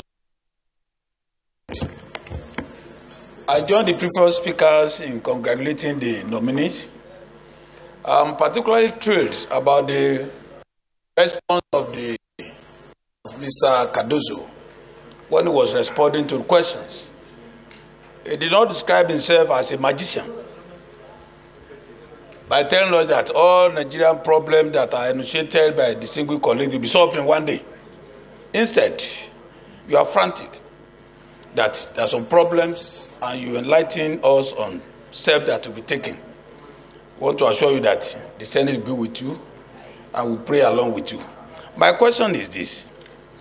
In the whole world now, Nigeria is the only country that is using two currencies simultaneously. One green, one brown. As an incoming the governor of Central Bank, if confirmed by the Senate, what is your take on this? Are we continuing the two simultaneously, or are we adopting one instead of one? Nigeria, we want to know this. Thank you, Mr. President.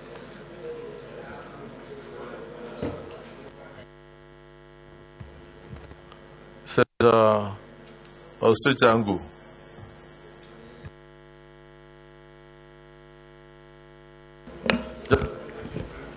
Yes, Mr. President, thank you very much. I will be as brief as possible.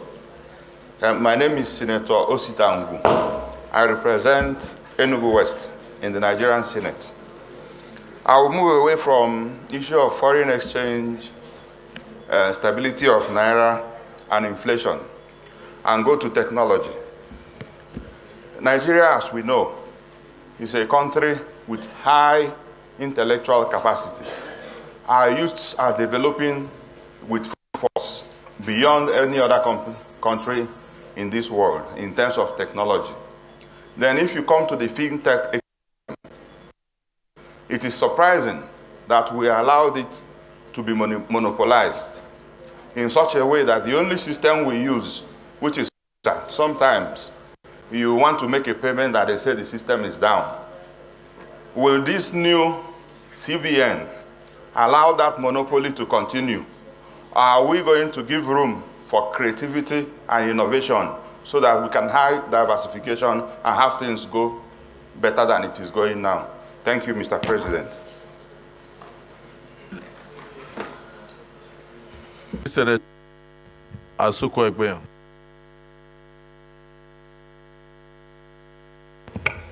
Thank you, Mr. President. Distinguished ladies and gentlemen, my name is Asuko Ekpenyong, Senator representing Cross River South. I would like to say on record that I've perused the CVs of the nominees here present, and I feel that based on their professional capacity, that they are up to the job. I personally know two nominees, Mohammed Abdullahi Sani and Usoro, and these are first-class brains, and I believe that there will be an advantage to the monetary policy of Nigeria. Mr. President, distinguished ladies and gentlemen, I think we agree that over the couple of hours in these hollow chambers, they have acquitted themselves very honorably. I think we can to answer the last round of questions that have been asked and possibly consider them for clearance. Thank you very much, Your Excellency. Distinguished Senator Jimmy Ibrahim. We expected, and I think the Senate President has laid emphasis on this, that a lot is expected for the future. The CBN governor proposed is one of the best brain we can get around, which is a certificate, a degree from the Harvard Public Policy School. And I must really congratulate all of you. Now my question is this, so that I can wait. I don't waste time. Now you are going to manage with 1.3%, Mr. Senate President, 1.3% cash to GDP. 1% cash to GDP. I don't know what kind of economic policy you are going to advise our lovely president. And why are you afraid of loan? Because GDP to debt ratio is 30% or about 27%, meaning that you have opportunity to borrow as much as 70% of your GDP. Now, Dubai, for example, you can just add one or two examples. Dubai, 12 million people. If you Google it today, they are owing $167 billion. They borrow this money, they develop the economy, and they are paying back without any difficulties. Is it not the right time to think, like the Senate President said, and some of my distinguished colleagues here, that we think outside the box?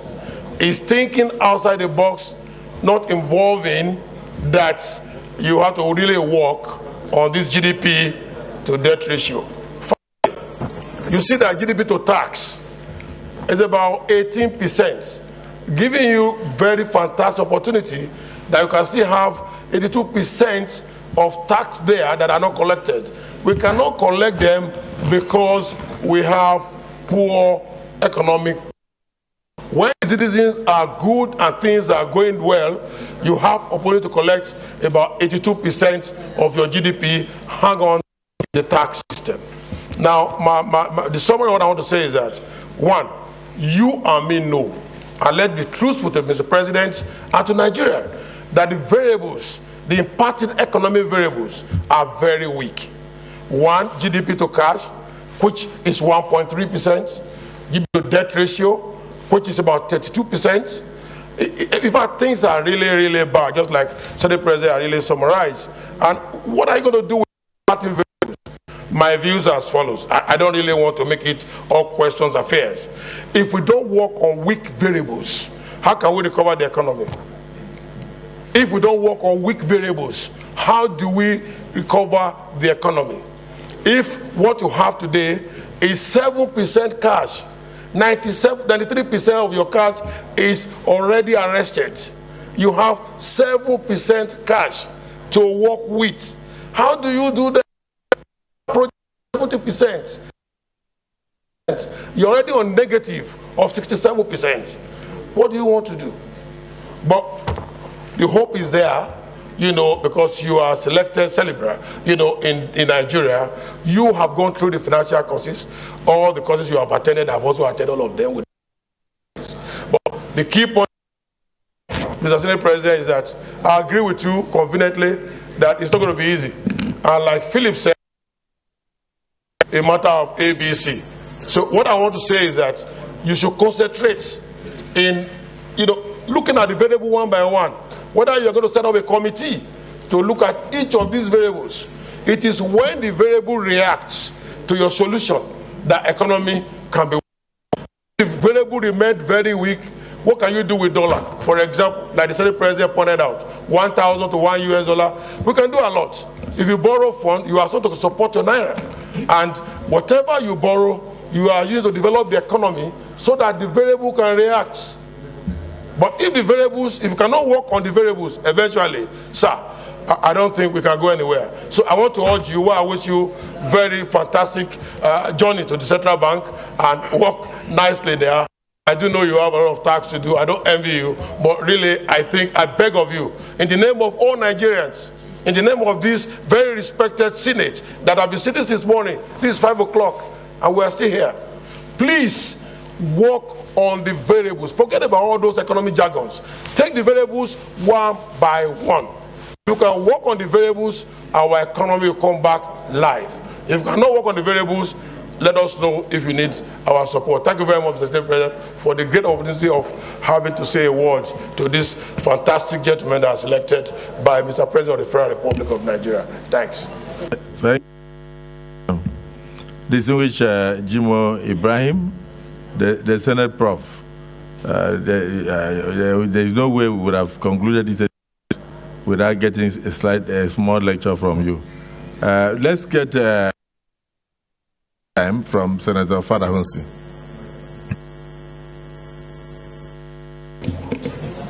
Mr. Chairman, distinguished colleagues, I congratulate the nominees, and particularly my brother from Brazilian origin. My questions are two. One on this anchor borrower that the last regime has pushed out, particularly meant for the farmers, only for the fund to land in building estates all over Nigeria. How do we recover this so that at least we can have some fund to fund this projects? How do you track them down? Then number two, you have inflation of 24.7% for now, which is almost at par with that of Ghana. Without bringing this thing down, we are not going anywhere. Finally,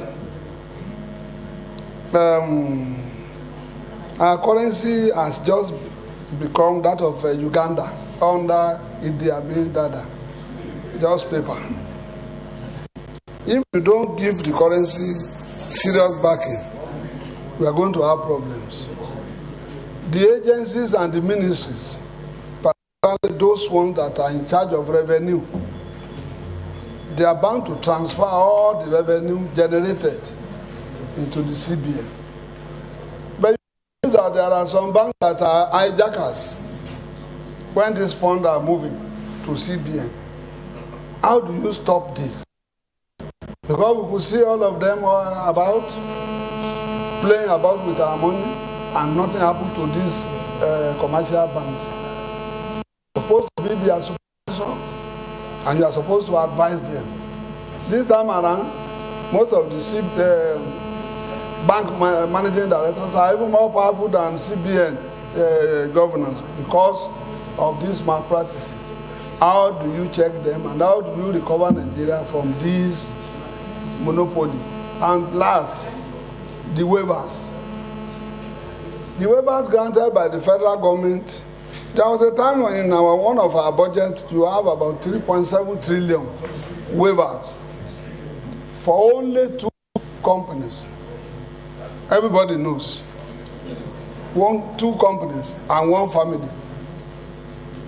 What do you do to rescue Nigeria from the clutches of powerful individuals? Thank you very much.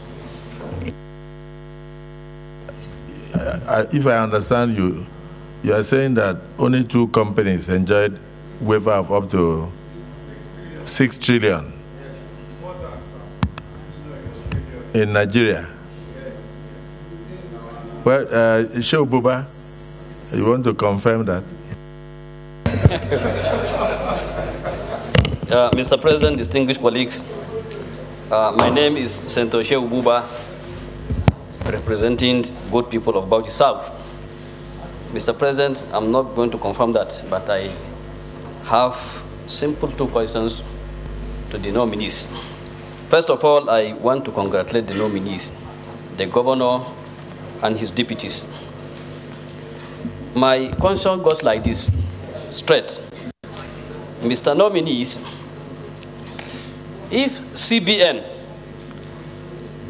Central Bank of Nigeria, owes JP Morgan's 700 billion and Goldman Sachs 500 million USD, while 6.3 billion is owed as foreign currency, what is Nigerian real external reserve? Secondly, if the reserve is below the known 33 billion USD, what will your administration do as CBN governor to bolster Nigerian foreign exchange reserves and equally do to bring transparency and accountability in the Apex Banks system to avoid the pitfalls of lack of clarity and accountability? Thank you, sir.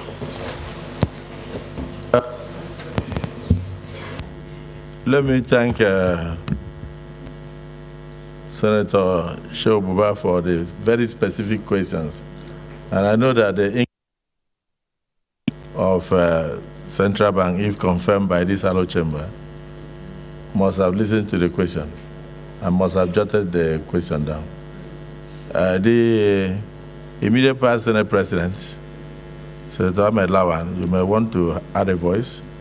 The reason why I'm giving everybody a chance is that the Central Bank is very pivotal to the revamping of the Nigerian economy under President Bola Ahmed Tinubu, and I would like us to add our voices.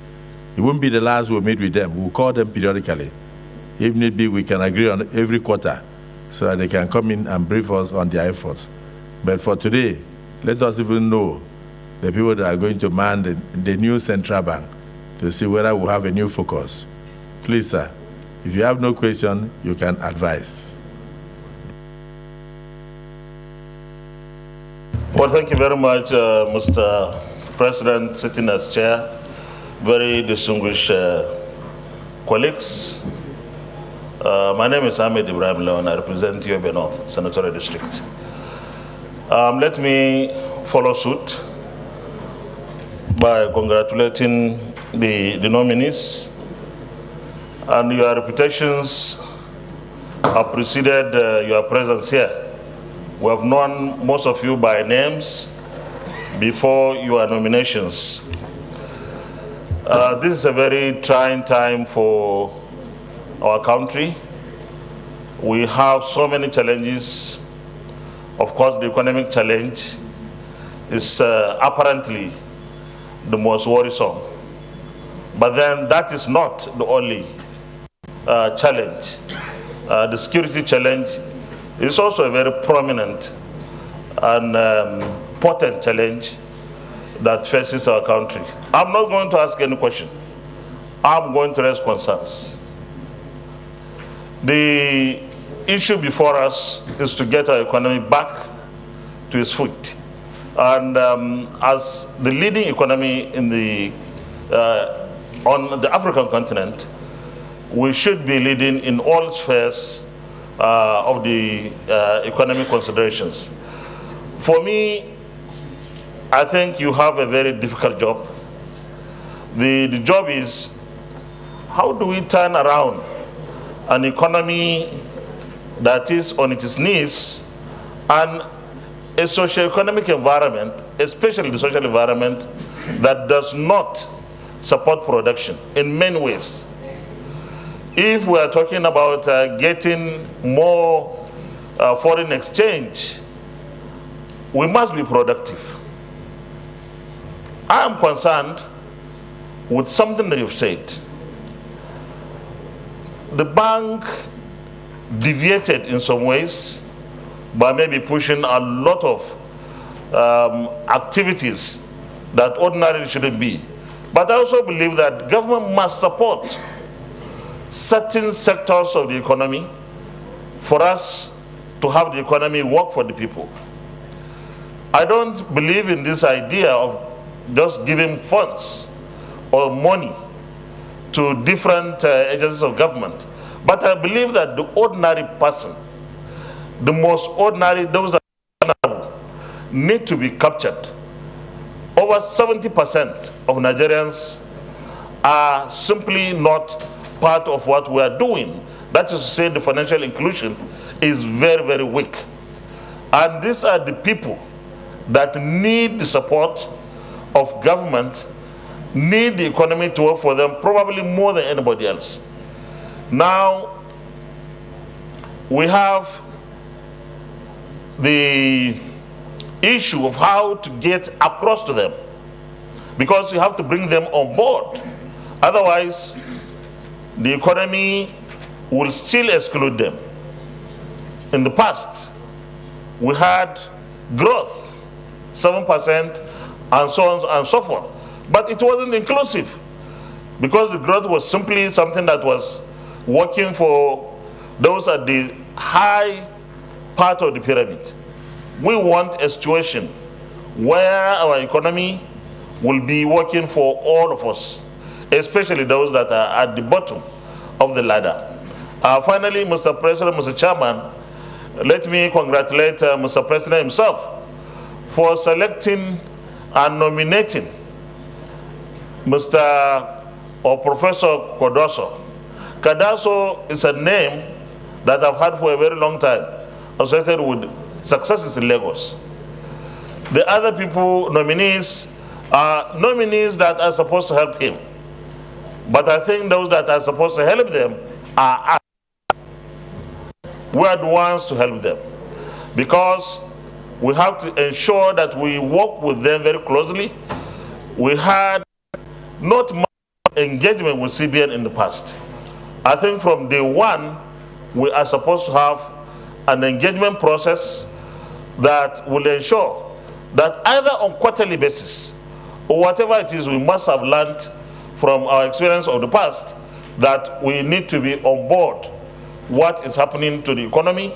And I want to assure you, if we keep our oversight very closely with this set of people, our economy will start to experience an improvement. But I believe that the security aspect of our life needs to be addressed. Otherwise, it will be marching on the same spot. That's for the privilege.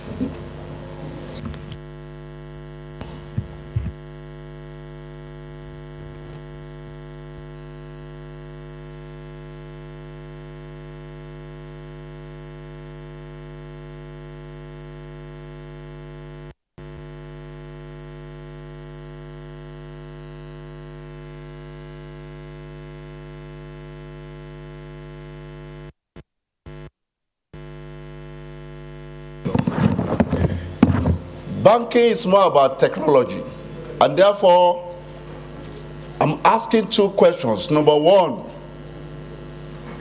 a number of banks in Nigeria run foreign software, meaning that the licensing is in dollars, the annual recurring cost is in dollars, whereas their local capacities to develop banking software not only for the purpose of saving our foreign currencies, even for national security and the stability of financial system. So my first question is, this team, what will you be doing to ensure that we domesticate the technology, the software in particular, that run our banking system? Number two, also related to that, is the increasing incidence of cyber crimes, cyber frauds.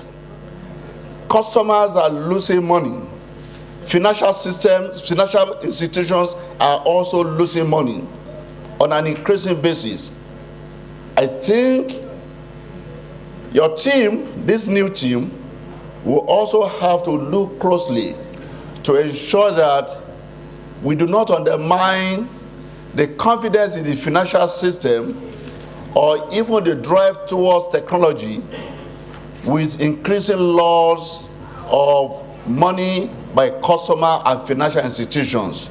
And I'll sit down with a third question, a very small one. Our fintech, one area Nigerians have demonstrated capacity is in financial technology space.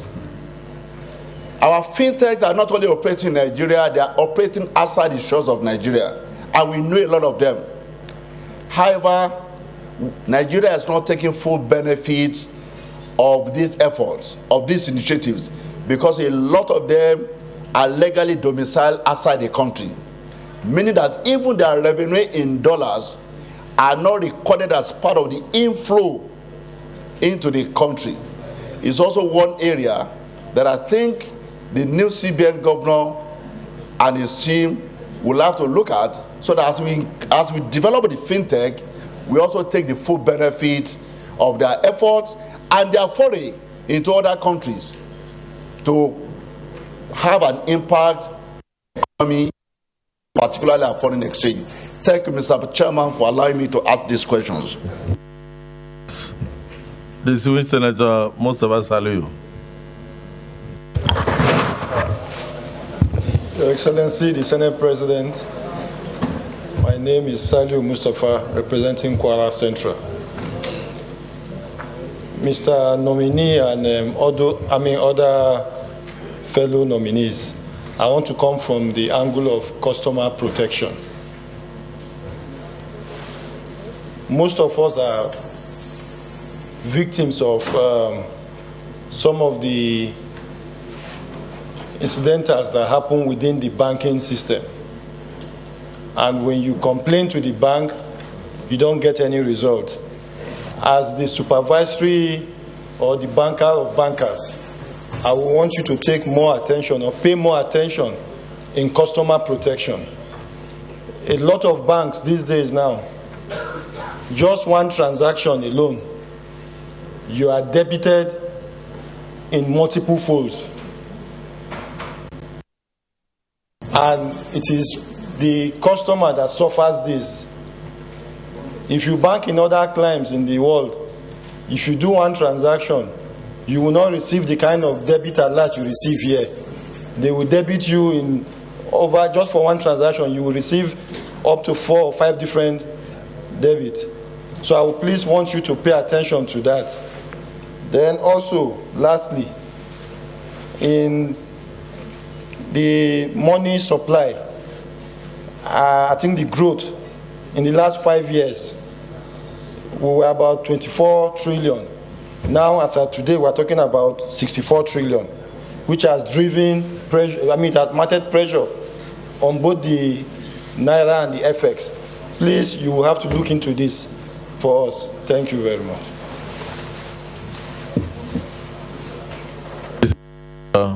Ndubueze.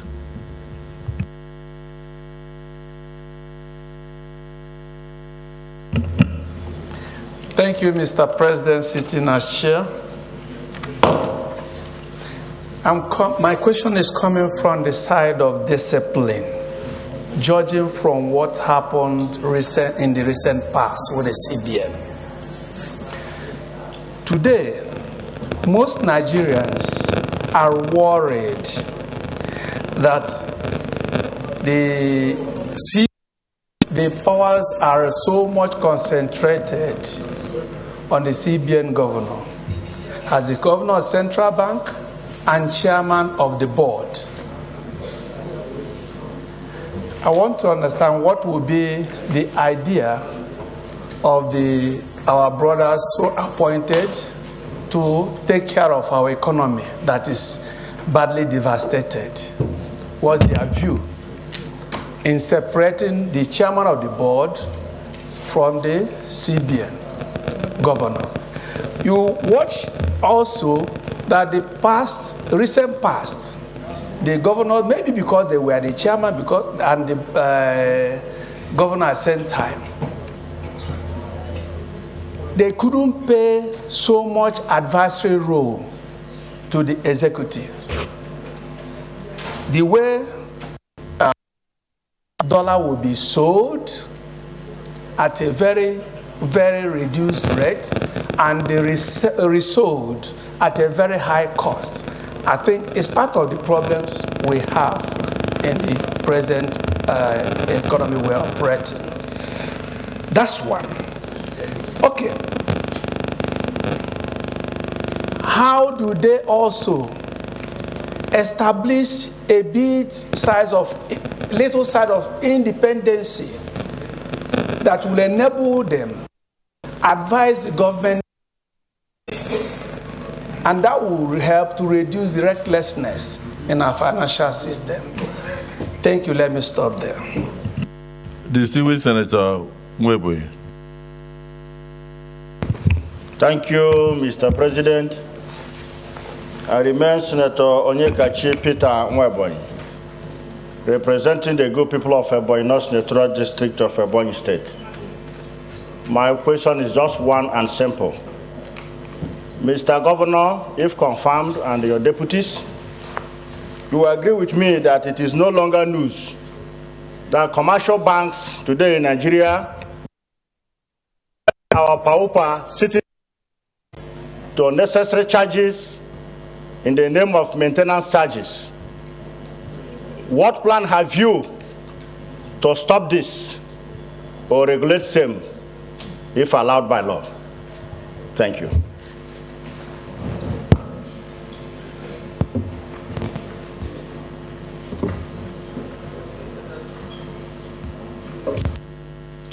Distinguished colleagues, most of the questions they will have to write and then revert to us as they get into the system, because they cannot give us all the answers now until they see the variables there. Then we cannot exhaust also all the questions because we must continue to interact with them. On my part, I want to charge the banking, insurance, and other financial institutions to rise up to the occasion, and also charge the Committee on Finance to jointly monitor the activities of the Central Bank of Nigeria. Because if there was proper oversight, I'm sure even if they call them to order and they refused, they would have made it public so that Nigerians will actually know where things were going wrong and where things went wrong. The CBN governor, as part of the wrap-up, will you also join in shunning invitation by the House of Representatives and invitation by the Senate once you get into that exalted position and you feel that the central bank is higher than the Nigerian parliament? Because I understand in the past that even with continuous invitation by committees, both in the House of Representatives and in the Senate, your predecessor used to shun invitations to these chambers. We have some old members here, am I right? And so where we could have offered advice when we noticed that they were losing focus, we could not, until some of us went to the convention ground and saw posters of the sitting CBN governor declaring for presidency of Nigeria and still returning back to his office. And we asked, where did the money come from? So 2 questions. Will you into politics and lose focus? Will you also respect the institution of the parliament, which has the overriding authority to oversight you and could recommend your sack to Mr. President? So please wrap up.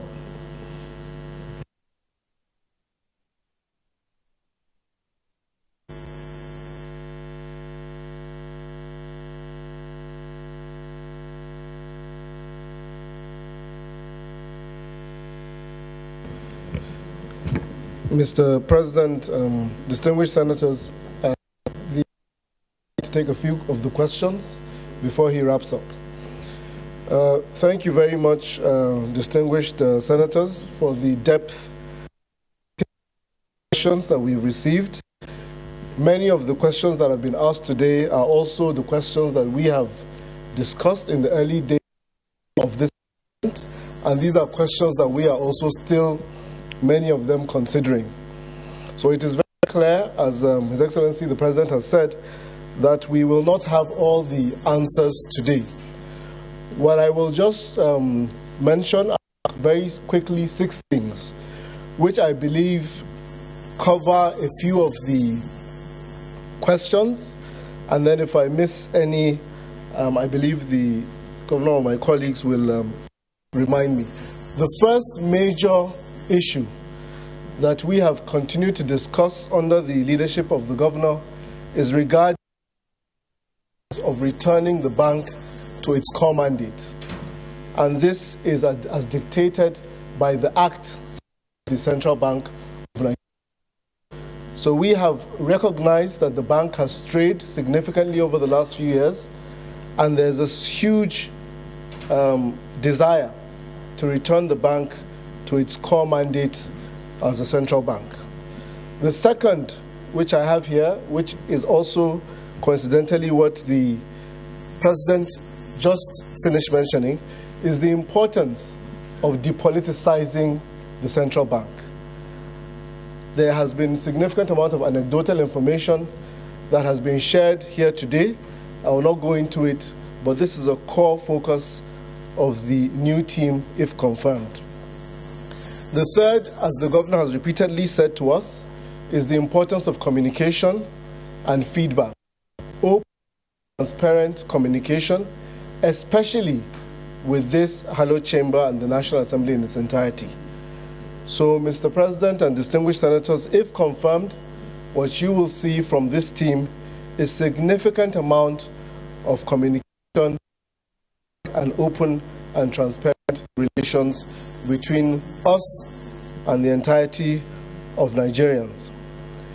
The fifth, because I've added the National Assembly to the fourth, is the importance of evidence-based policies and the sanctity of data.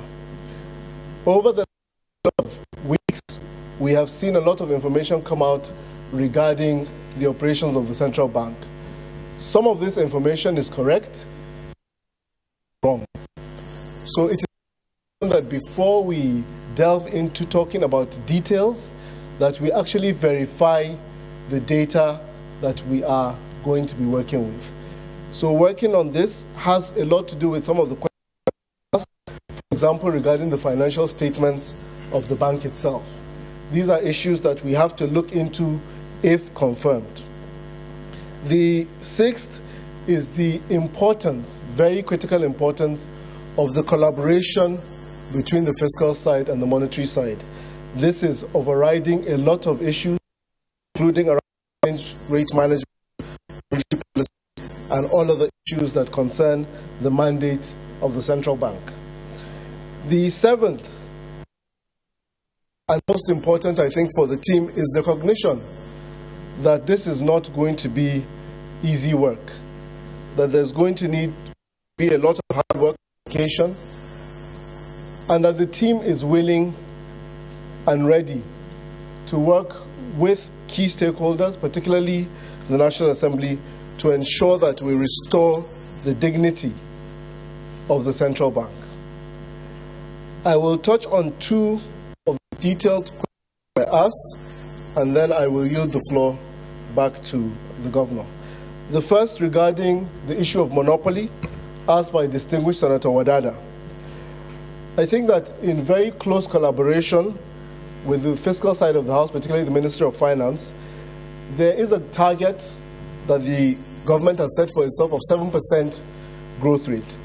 Distinguished Senator Ahmed Lawan has mentioned that in the past, this growth has not been inclusive. I think that it's very critical that in terms of that collaboration, that this growth doesn't just create one or two more languages or $10, as you've mentioned, but plenty and in an inclusive manner. So 7% growth rate will allow us over a 10-year period, 8-year period, to double the economy based on the mathematical rule of 7. On the informal sector, I think this is a very, very important conversation.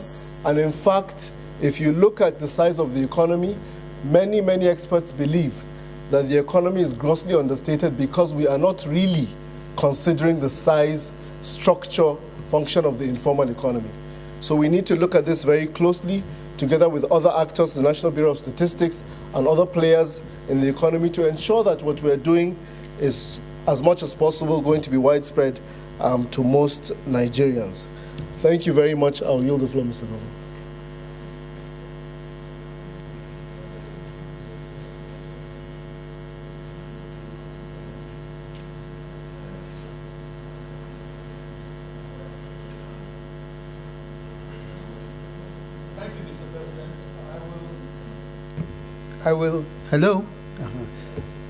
I will try and quickly address some of the questions that have been raised that haven't been answered, and then those that we can't, like Mr. President has suggested, we have taken note and will respond accordingly.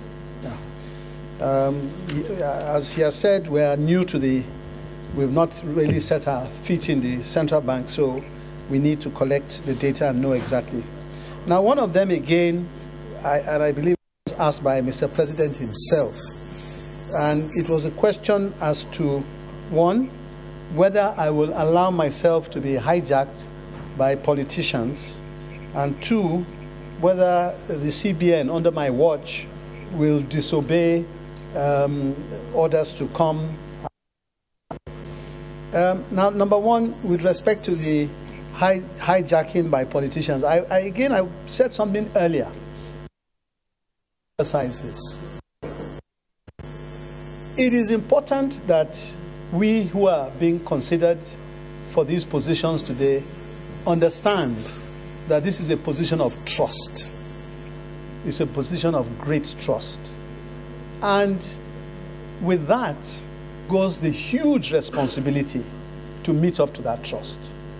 And I know that a lot of time and effort was gone into choosing the particular people who are standing here for nomination today. I know that. And as far as I am concerned, under my leadership, will not be hiding anything. The idea is to ensure that we do what is right, when it is right, and how it is right. We've seen what the effects of not doing things right have been, and Mr. President spoke about that earlier today. We've seen that, and we do not intend for that to be repeated. Secondly, on the issue of not obeying CBN's, I beg your pardon, of not obeying the hallowed chambers requests for conversations. Frankly, I have absolutely no doubt that that has got to be part of the engagement that has been spoken about earlier. And apart from that, it is actually in the law. The law specifies that such dialogue should take place twice a year. And as I said, with the resetting of the central bank, ensure that we do not run foul of the law. So I don't want anybody to feel that we would knowingly disobey the law. We would not. In fact, knowingly or unknowingly, we realize that it is our duty to ensure that we obey the law. And it goes back to the issue of culture of compliance. Culture of compliance. We are going to ingrain a culture of compliance within the central bank. There will be zero tolerance for not complying with orders. And I can assure you that that tone will be fully set from the top. That, again, I will remind you that in my career, in my lifetime, that's all I've been used to. I've been used to doing things properly, and I've been used to obeying rules and regulations as they've been carefully thought out and they've been and have been implemented. Another question that came out was the issue of the chairman of the central bank holding both roles of chairman and CEO together, and whether this was the appropriate thing to do or whether it should be reconsidered. Now, my perspective on that, quite frankly, is as follows. Number one,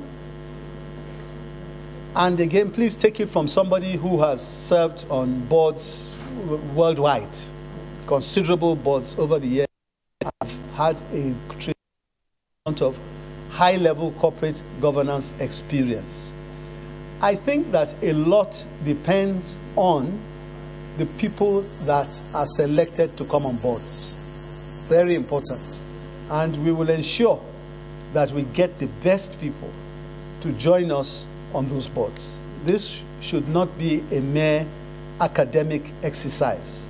We will look for the best people who can offer the right advice, who have the right qualifications, who can contribute selflessly, and who themselves can say no. So it's not even say no to others. It is everybody on that board being independent-minded enough to say it exactly as it is. That's number one. Number two is that this particular issue that has been raised, I'm aware, is global practice. If you go to the United States and you go to England and many parts of Europe, I don't know the other, but I certainly know in the UK, that is what obtains. And to the best of my knowledge, it works well, largely with the view that it's an attempt to maintain the independence of that particular very important entity. And let's not fool ourselves. The issue here is that we are building an institution. We're building an institution back to what we know it has been. And when we talk about central bank infraction here, corporate governance didn't work, this didn't work, to tell you that from my perspective, there are people within the central bank, much as the institution itself may have had its own issues, but there are people who have seen it being what it truly was. There are people there who have served for decades and have seen that institution what it really was at its peak. They will look for those who are good to join that thinking and begin to change the mindset of others who don't really, or who have been used to doing it differently. So it's a crusade, and I'm very certain that we will survive on that crusade and we'll be successful, because the future of Nigeria rests on it.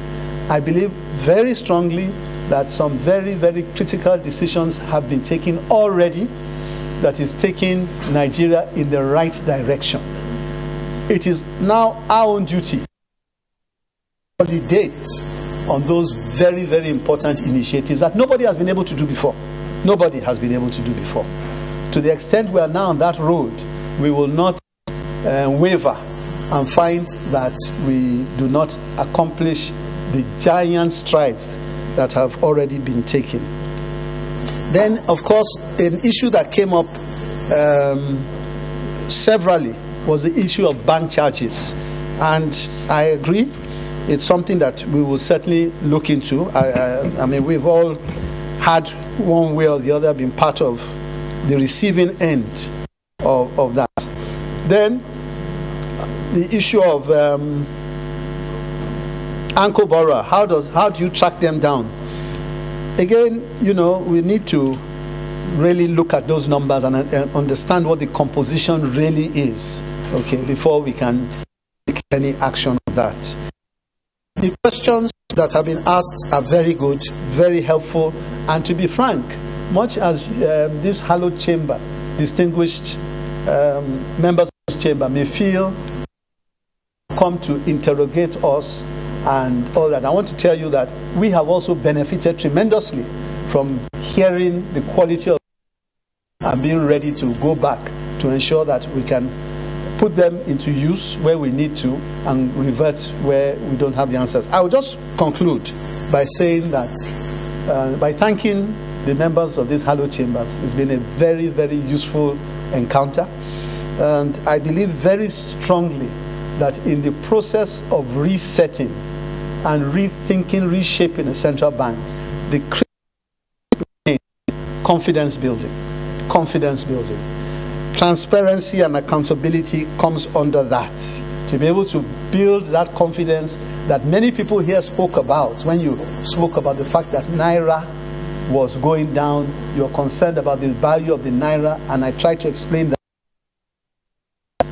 And once we can build confidence back through good corporate governance, culture of compliance, I'm certain that we are headed in the right direction, and the pains that many Nigerians have felt over the years in due course will be something of the past. Thank you very much.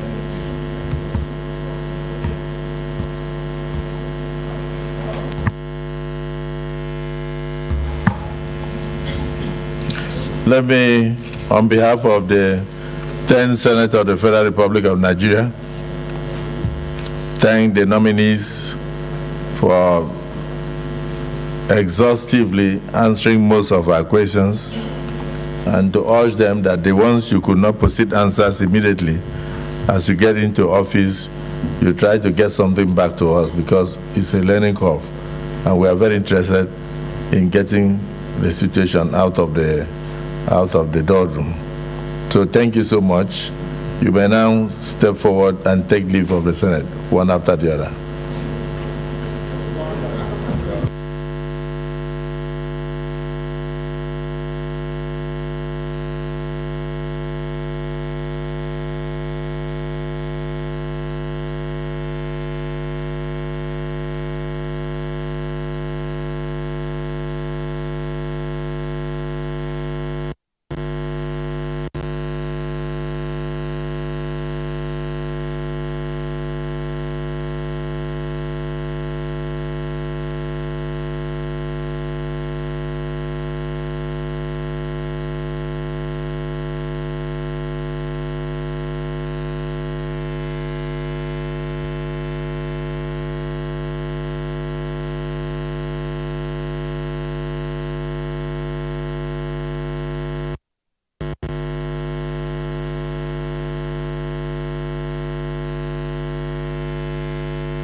Distinguished colleagues,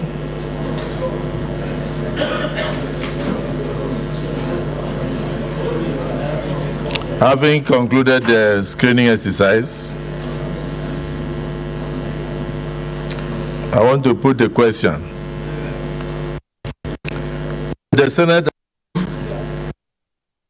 nomination of Mr. Yemi Cardoso for appointment as Governor of the Central Bank of Nigeria. Those and those against say nay. The ayes have it. Will the Senate approve the nomination of Madam Usoro for appointment as Deputy Governor of the Central Bank of Nigeria?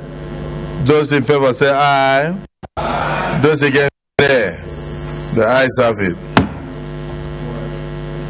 Will the Senate approve the nomination of Muhammad Abdullahi Dattijo for appointment as Deputy Governor of the Central Bank of Nigeria? Those in favor say aye. And those against say nay. The ayes have it. Will the Senate approve the nomination of Philip Ikeazor for appointment as Deputy Governor of the Central Bank of Nigeria? Those in favor say aye. Those against say nay. The ayes have it. Will the Senate approve the nomination of Bello for appointment as Deputy Governor of the Central Bank of Nigeria? Those in favor say aye. Those against say nay. The ayes have it. Senate Leader.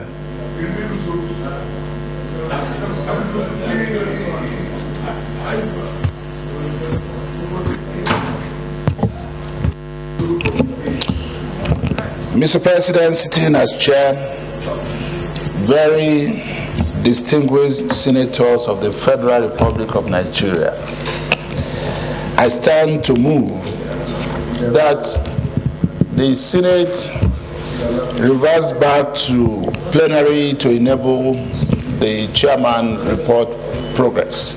I so move, Mr. Chairman. Thank you, Mr. President, sitting as chair, distinguished senators. I rise to second the motion moved by leader of the Senate that the Senate reverse back to plenary to report progress. I so second, Mr. President. Distinguished colleagues, the motion has been moved and seconded that this Senate do revert to plenary to report progress. Those in support of the motion say aye. Those against say nay. The ayes have it. So we revert to the plenary to report progress.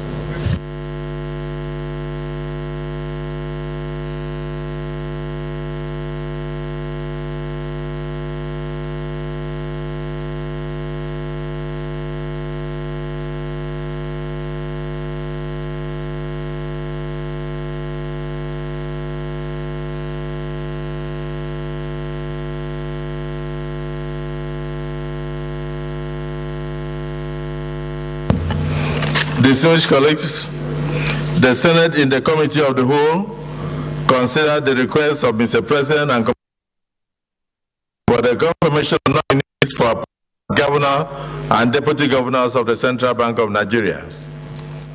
The nominees answered questions from distinguished senators on CBN matters and other matters and a number of topical issues.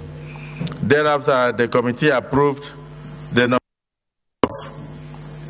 of Yemi Cardoso for the position of Governor of Central Bank of Nigeria, Usoro, Abdullahi Dattijo, Philip Ikeazor, and Bello as Deputies, as Governor and Deputy Governors of Central Bank, respectively. Is this a true reflection of what transpired in the Committee of the Whole?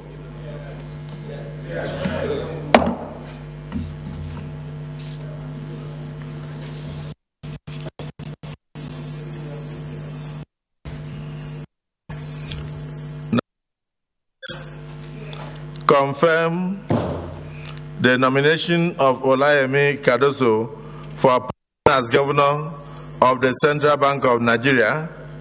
Those in favor say aye. Aye. Those against say nay. The ayes have it. The nomination of Yemi Cardoso is hereby confirmed as Governor of the Central Bank of Nigeria.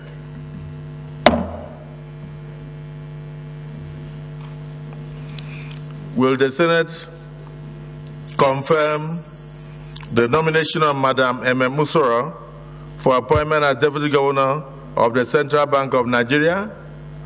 Those and those against, the ayes have it. The nomination of Madam Usoro is hereby confirmed as Deputy Governor of the Central Bank of Nigeria. Will the Senate confirm the nomination of Mohammed Abdullahi Dattijo for appointment as Deputy Governor of the Central Bank of Nigeria? Those in favor say aye. Aye. And those against say nay. The ayes have it.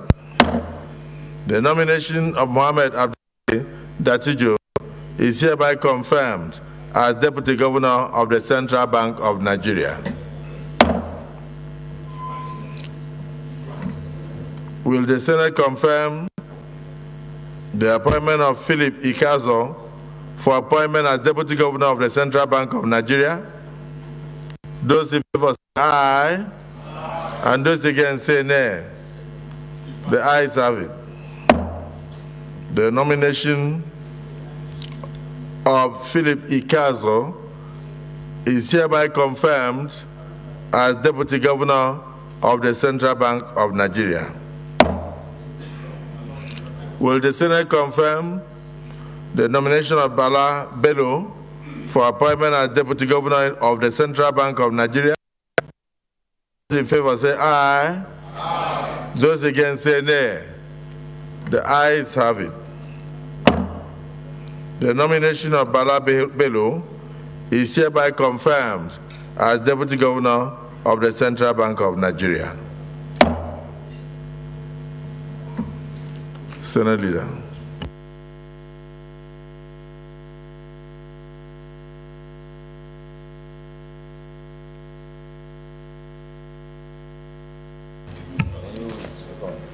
Mr. President, distinguished colleagues, I stand to move that the order items on the order paper for today be stood down to for till another legislative date. I so move, Mr. President. Thank you, Mr. President. I rise to second the motion moved by Leader of the House that other items on the order paper for today be stood down till next legislative day. I so second. Distinguished colleagues, the motion has been moved and seconded that the other items on the order paper for the day be stood down to another legislative date. Those who in support of that motion say aye, aye. And those against say nay. The ayes have it. Senate Leader.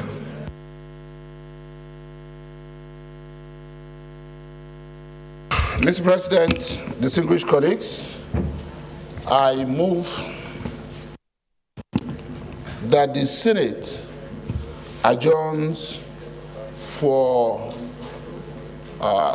some 20 minutes to enable us to come back to consider and approve the votes and proceedings.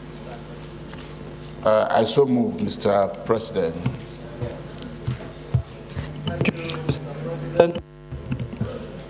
I rise to second the motion moved by the Leader of the Senate that will adjourn for 20 minutes and come back to approve votes and proceedings for today. I so second, Mr. President.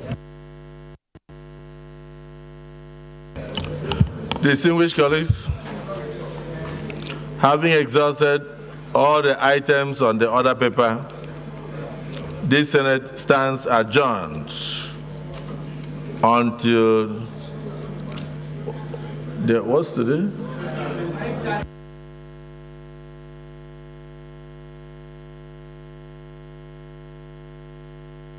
This Senate stands adjourned until the 26th day of the distinguished colleagues, having exhausted all the items on the other paper, this Senate stands adjourned to the 26th day of September 2023 at 6:30 p.m. It stands adjourned to the 26th day being today at 6:30 p.m.